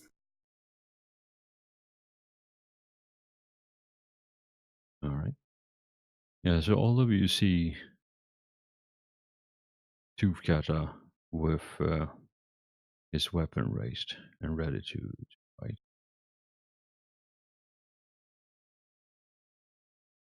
Yep, I'm drawing my bolt pistol and just having it, at the.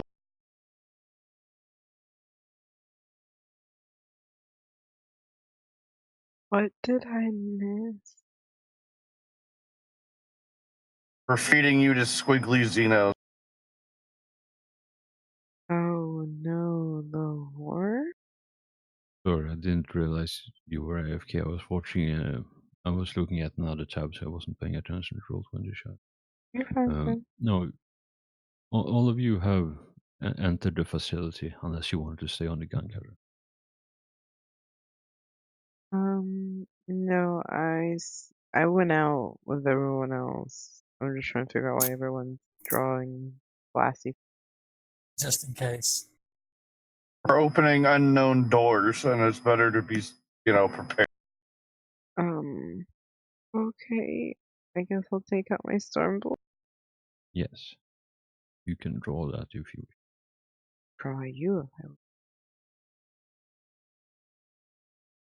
Only as long as you paint me like one of the French girls.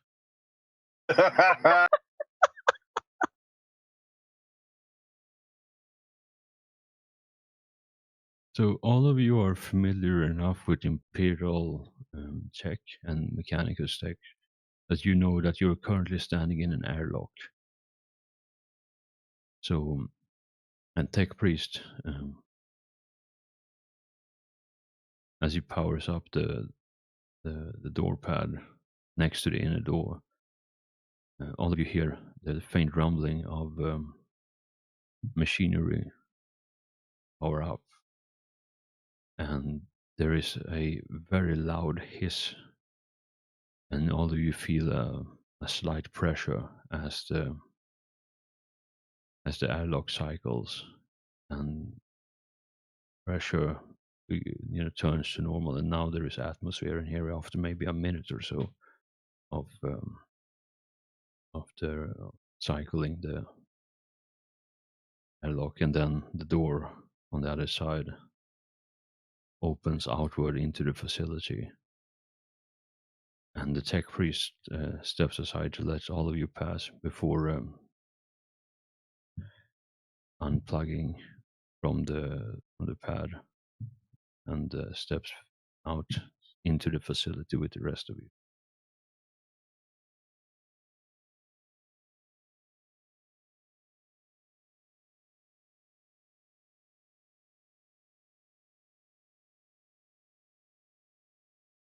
So inside, as you're standing here, there is a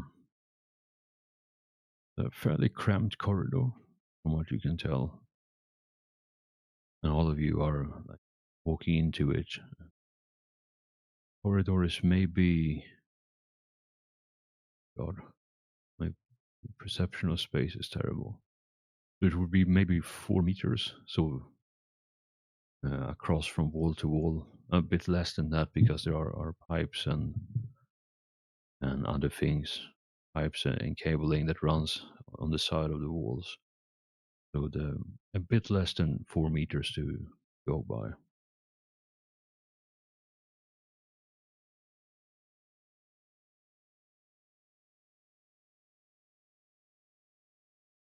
Which is roughly 13 feet. In case that makes more sense to all of you.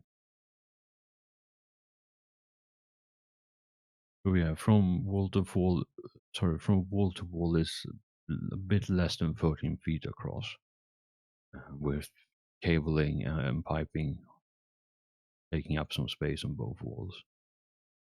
Inside, for those of you with power armor or Auspex units, you notice that there is breathable air atmosphere in here.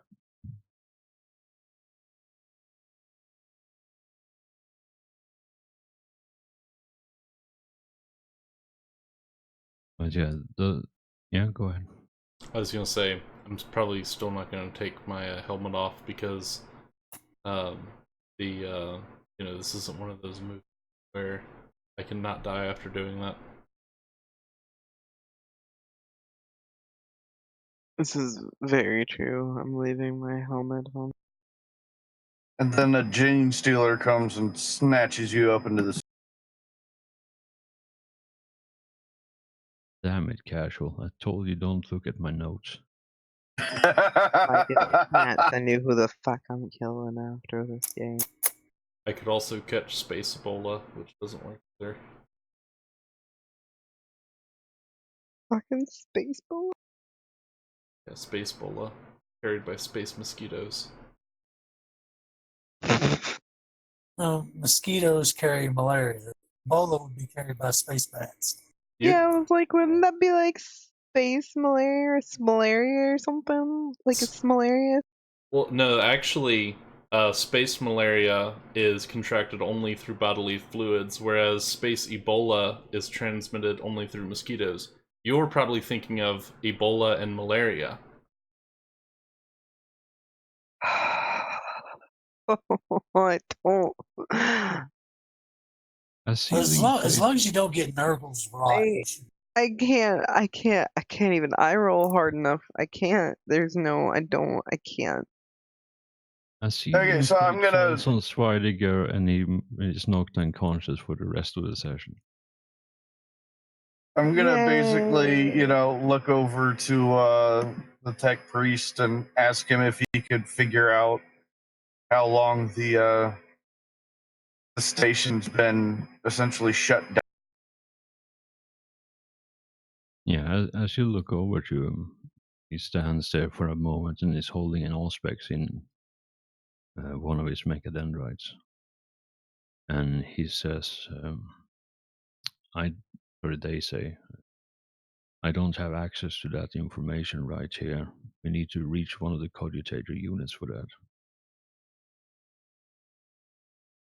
Do you have a direction on how to get? Yes. And without saying anything more, he turns to the right and starts walking. Two-Cutter will follow with his boys right behind.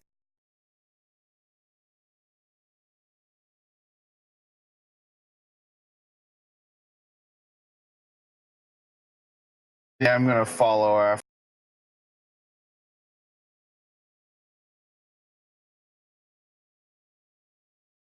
All right. Yeah, as you start heading in that direction, following him, all of you know that all of you notice that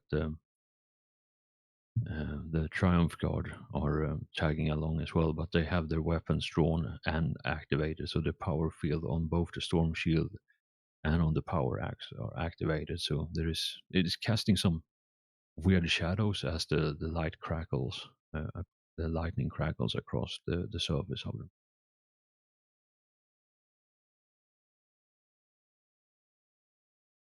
But yeah, there is maybe like short conversations they have over Vox. And you can tap into their channel like easy enough. Like it would be like the equivalent of you see a new Wi-Fi network on your device, and you can just flip to that. They don't have any passwords or encryptions or anything, so like you can easily sneak and listen into what they're saying if you want.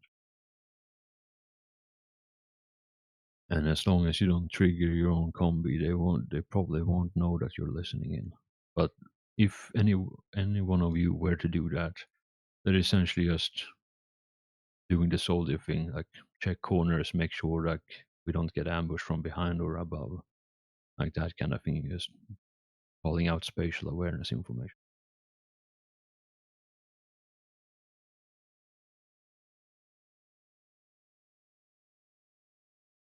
And yeah, every time there is a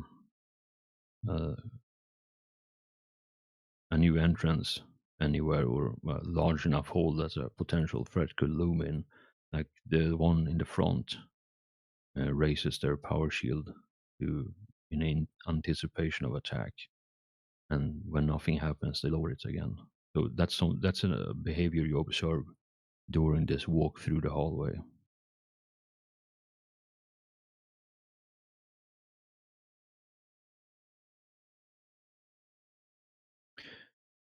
So, does any one of you not wearing power armor right now have dark vision or any way to see in the dark? I believe I technically can. That's how I've always ruled with my See Without Eyes ability, since I'm immune to blind effects. Yeah. So for you, it would be like just a a muted gray color, everything with enough contrast that you can pick up objects and not crash into things. Tooth Cutter can't, but his servitors can. They've all.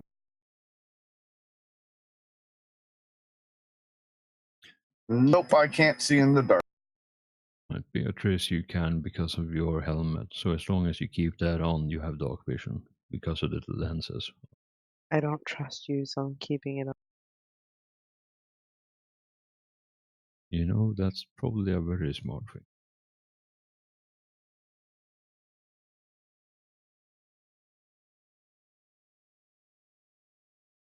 All right. Yeah, so for those who don't have any means to see in the dark,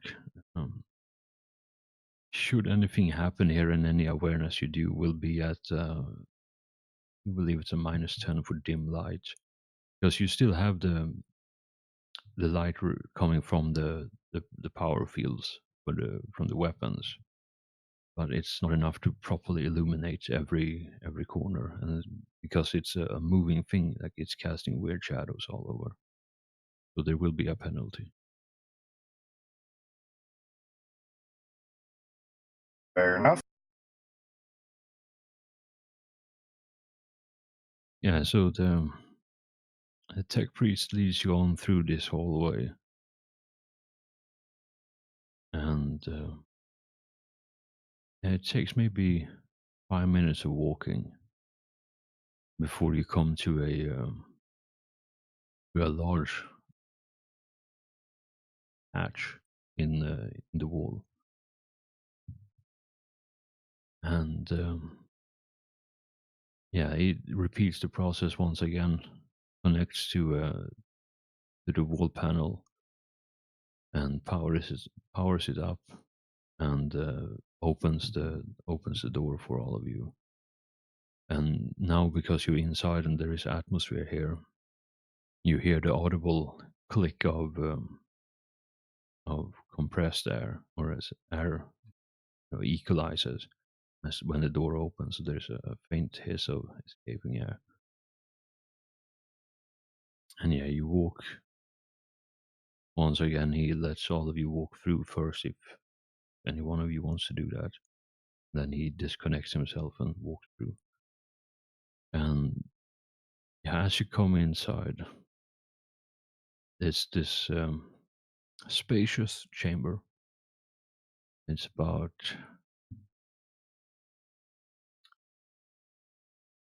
about 5 by 10 meters, filled with it has 3 cogitator units that has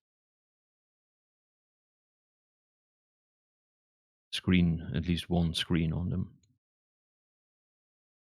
And there is the floor itself is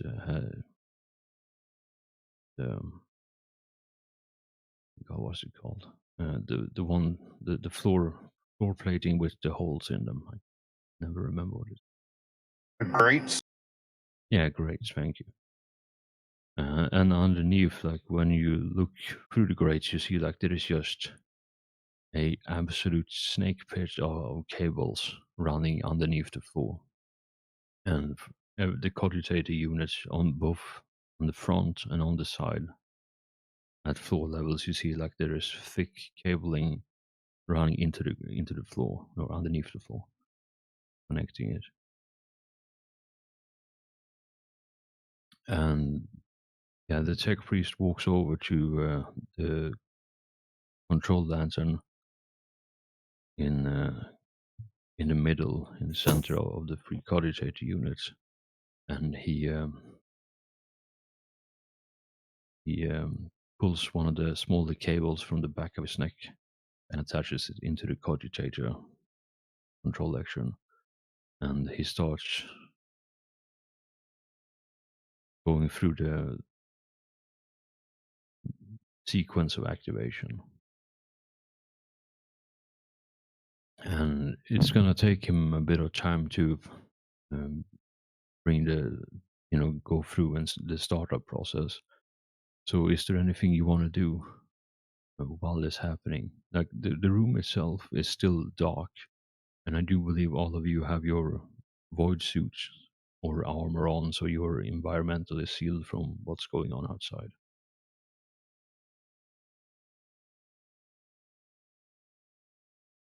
So all of you hear the faint humming from the power armor, and you see the like rippling blue arcing lights from the power weapons.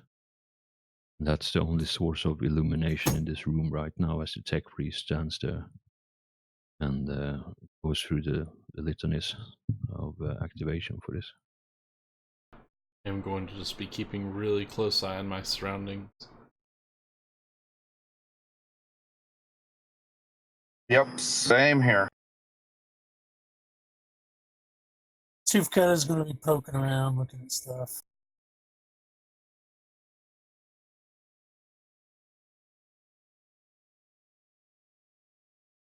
All right.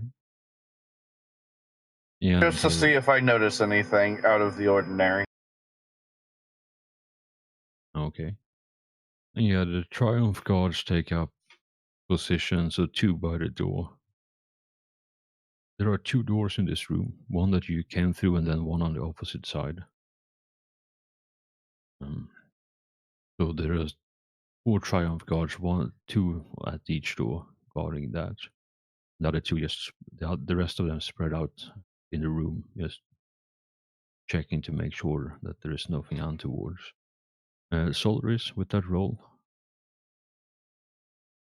you notice that there is a hatch in the ceiling, and there is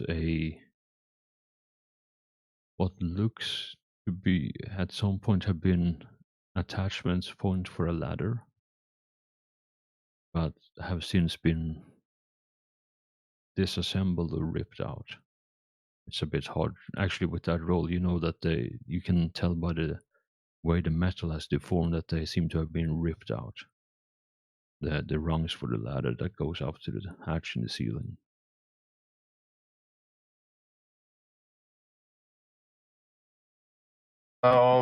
As I'm looking around, I'm just going to go, there's a hatch up there. We need to keep an eye on it because it looks like something was rather pissed off.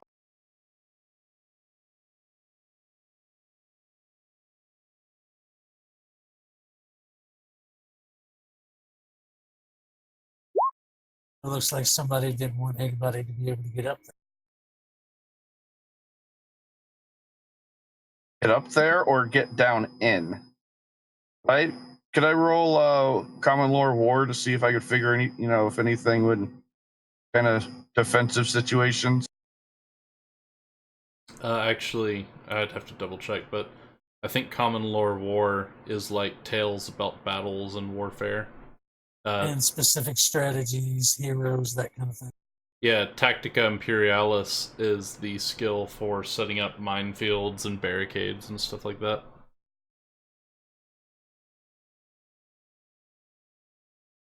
Yeah, so if you want to like have a hard look at this place and see if there was anyone trying to barricade or an optimal way to barricade this room from potential attacks, it would be a Tactica Imperialis.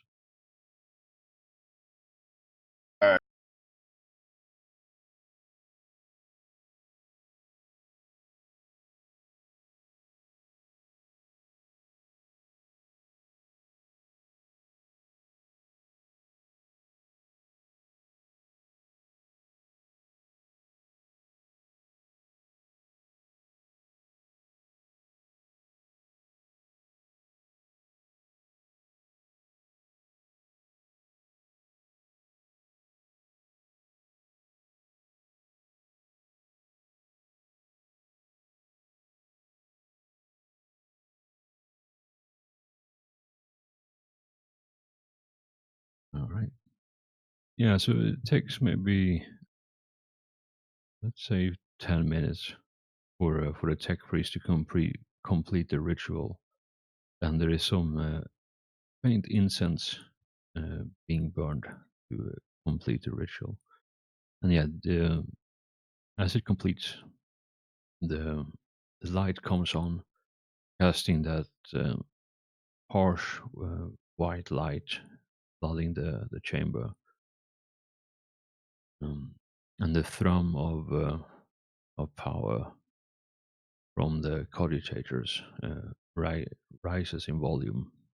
You can still talk normally without raising your voice, but there is definitely a noticeable increase in volume, the ambient volume. And you see all the screens turn on, and there's a small hololith reaction on one of the walls.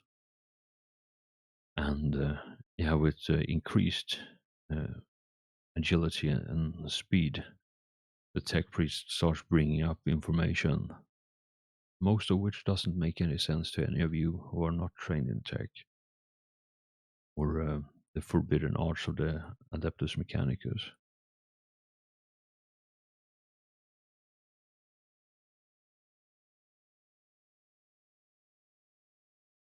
And yeah, after a few minutes, the tech priest, without turning away from where he's standing, sort of where they are standing, they say, the station have been inactive for roughly 50 years. Last ship came to Dockton, and then they pull up a cargo manifest listing what would essentially be like a transport ship, like a proper transport ship's worth of valuable ore that's been like freighted to the ship.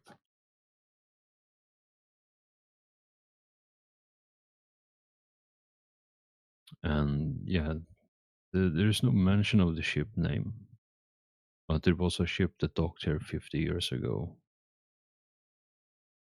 which is the latest one that loaded up on ore and then flew away. So that's the last official thing that came here. And then as he goes through more of the logs, and yeah, like I said before, now that power is fully restored, like there is, all of you can see clearly, like this entire room, everything is illuminated with proper lights here.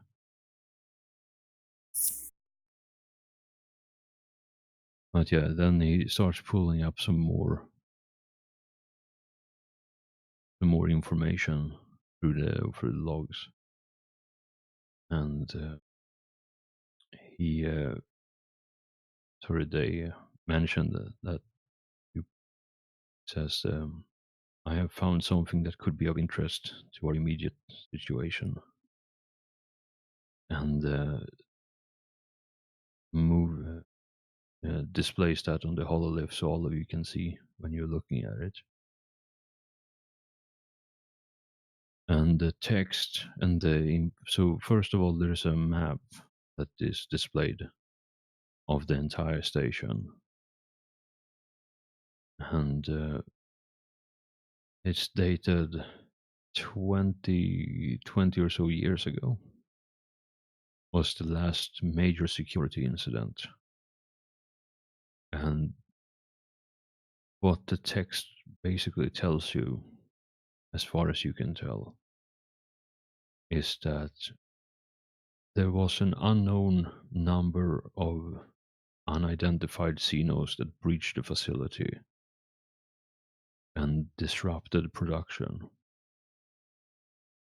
knocked out a whole host of systems and subsystems, caused some damage to parts of the facility, so most of the northern parts in your like southwest, the southwestern entrance, or yeah, like the southwest part of the facility, and the north, like the central north part of the facility has been either damaged or destroyed. It lists a whole bunch of stuff that doesn't make any sense to any of you, and it all just red text, or green text with red right through red marking on it. And it basically lists a production output of sub 1% of optimal capacity since the last security incident. So for the past like 20 years or so, like the facility has been operating at a reduced rate or reduced capacity.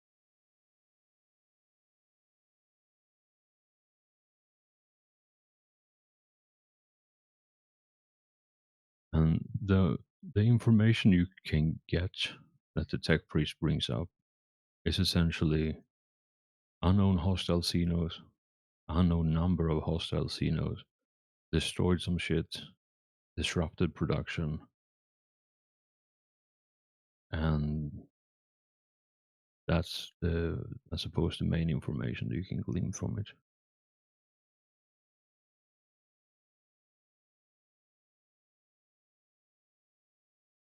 All right. Well, I mean, that's basically a lead for the next question. Now we just need to hunt down more evidence of these Xenos and figure out exactly what happened here, right?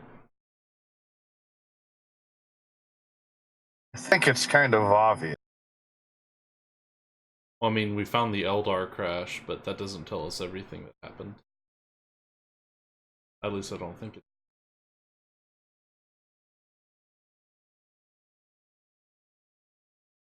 At any rate, the main thing is to figure out if it's still a threat or if, the facility is untested, right?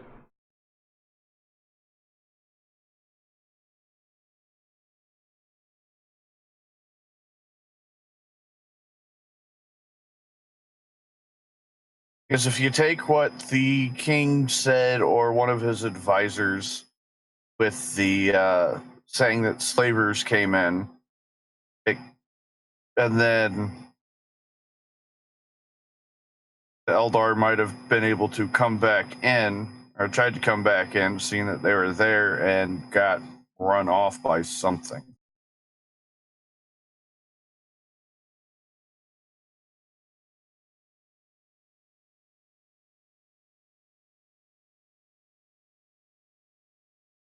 Chief kind of looks over to the captain of the guard and asks, "How long ago did Griswold and his, as he would put it, his mob drive off the enslaver Gets?"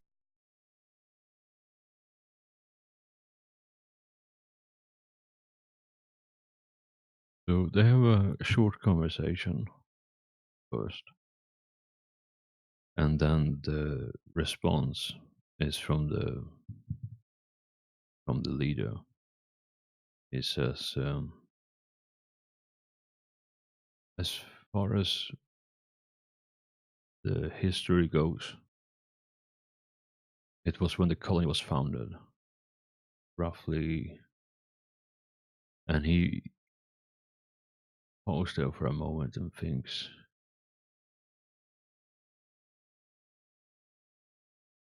200 cycles ago.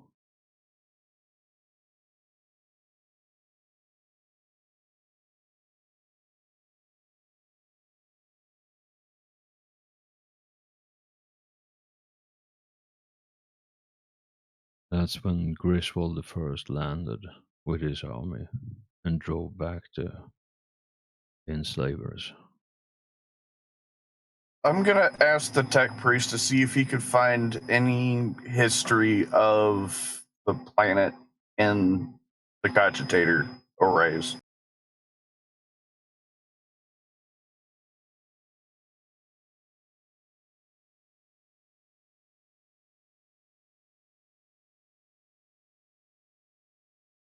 Yeah, so the tech priest starts poking around a bit more, and they say, "What information do you wish to know? I don't have all the access here, so if there's something more specific, need to reach the main chambers."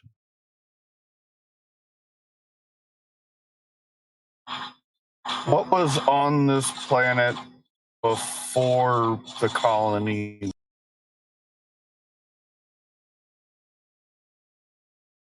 This cogitator unit does not have access to that. Where would the main cogitator array be for that information?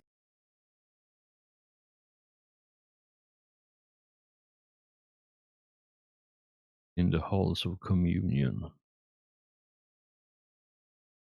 which is located at the top of the spire. Joy, more stairs.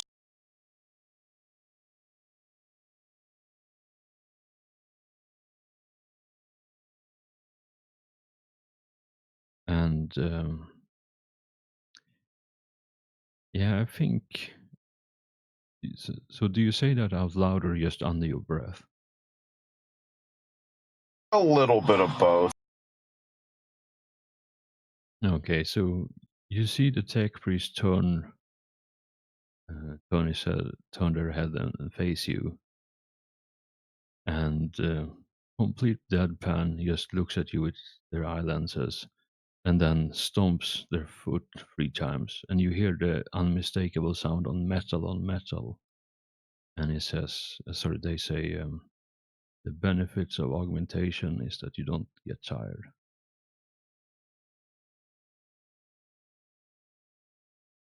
While you might not get tired, you do fatigue.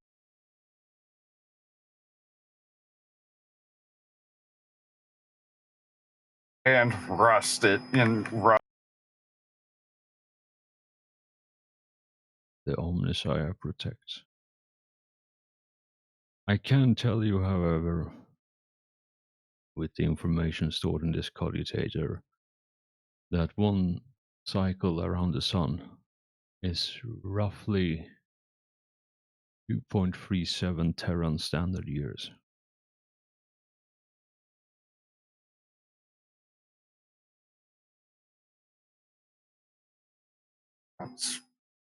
That's a while.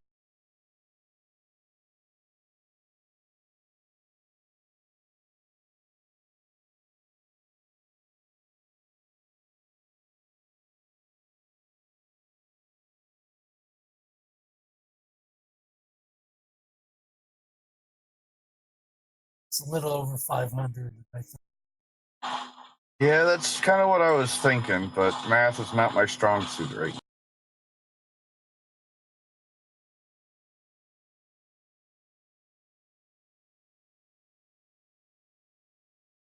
All right, so I guess I'm too lazy to pull up a calculator. Yeah, ditto. So roughly a little over 500 years ago, Griswold and his army comes through, drives off the Eldar. And then 20 years ago, some Eldar come poking around this facility, try to shut it down.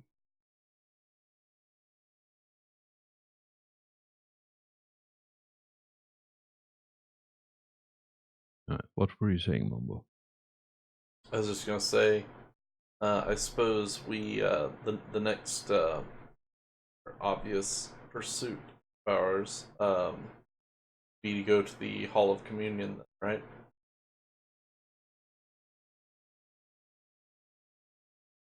Or even just secure this whole facility, but that would be the next place.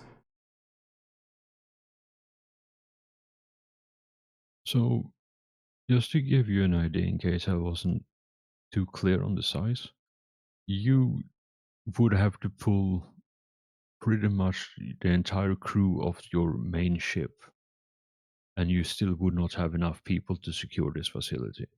Yeah, well, rather than secure, I meant sweep, then that's supposed to be a better word for it. Yeah.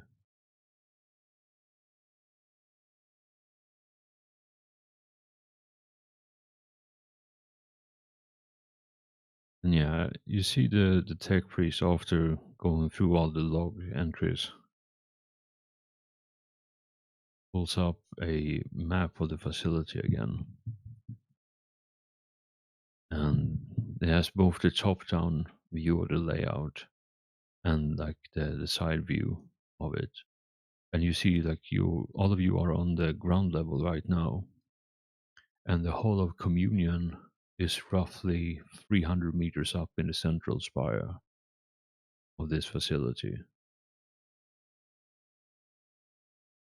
which is at least,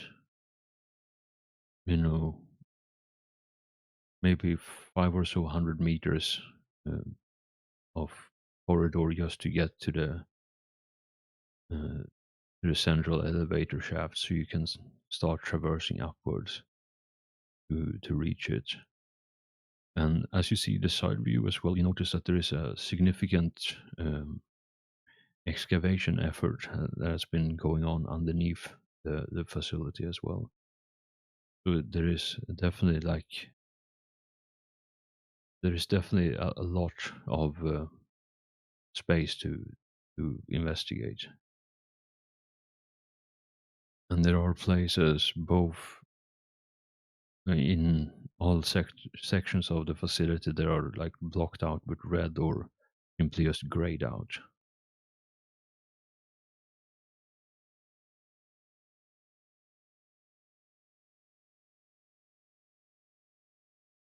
I take it the grayed out sections are the destroyed sections.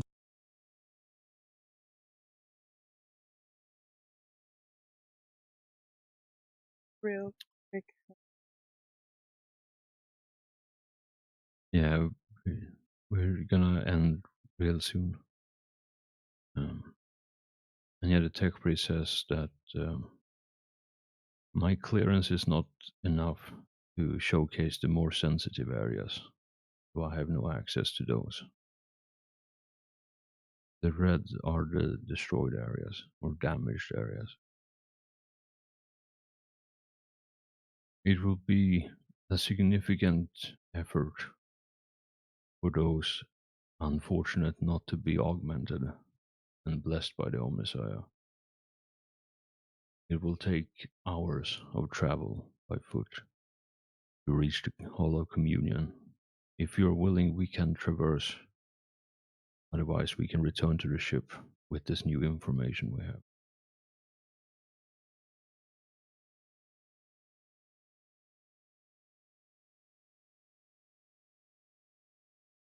I'd almost say go back to the ship and take the guards and everybody back.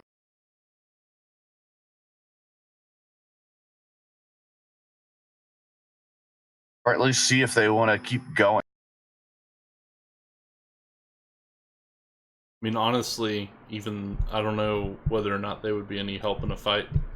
All I do know is that it would be really embarrassing if we got half the honor guard killed on a mission, so I'd be fine with sending them back to the ship. They're in power armor with power axes. Yeah, but then you gotta take into account Hellforge's roles.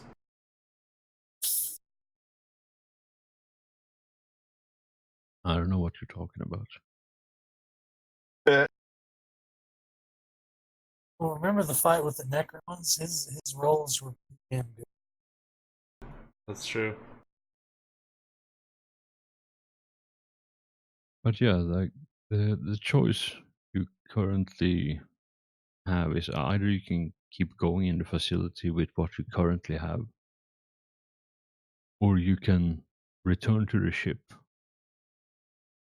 return to the main ship, grab more equipment, more people, and then come back rearmed and resupplied, and try to delve a bit deeper in this facility if you want, or find something else to do. It's entirely up to you, but these are some of the options available.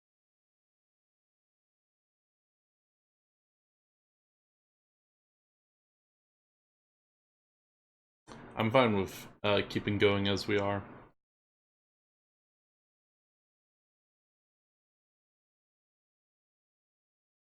Sorry, say that again. The connection got fuzzy.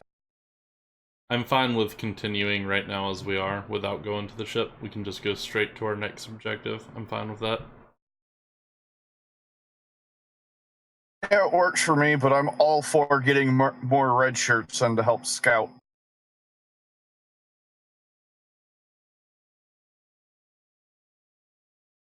Tuvkota suggests checking out the excavation because if the Eldar came to shut this place down, it could be because they found something.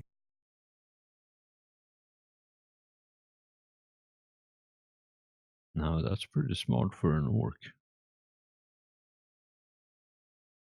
But he's all for finding flashy stuff, so there could be something flashy down there. Alright, Billy, Beatrice, do you have any opinions about this?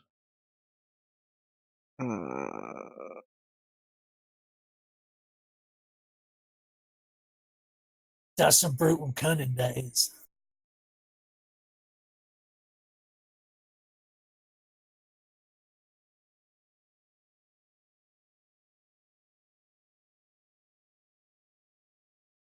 I guess I'm gonna say go back to the ship. That's my.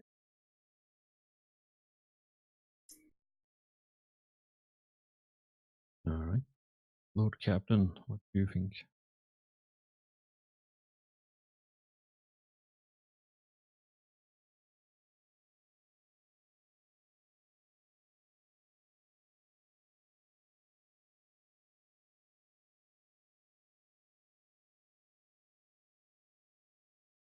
Alright. So, I think, regardless of the options, I have some planning to do. So, how about we call it here for tonight and then pick up next week again? Sounds good. Sounds good to me. Works for me, boss.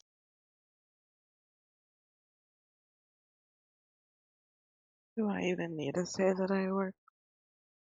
What else did?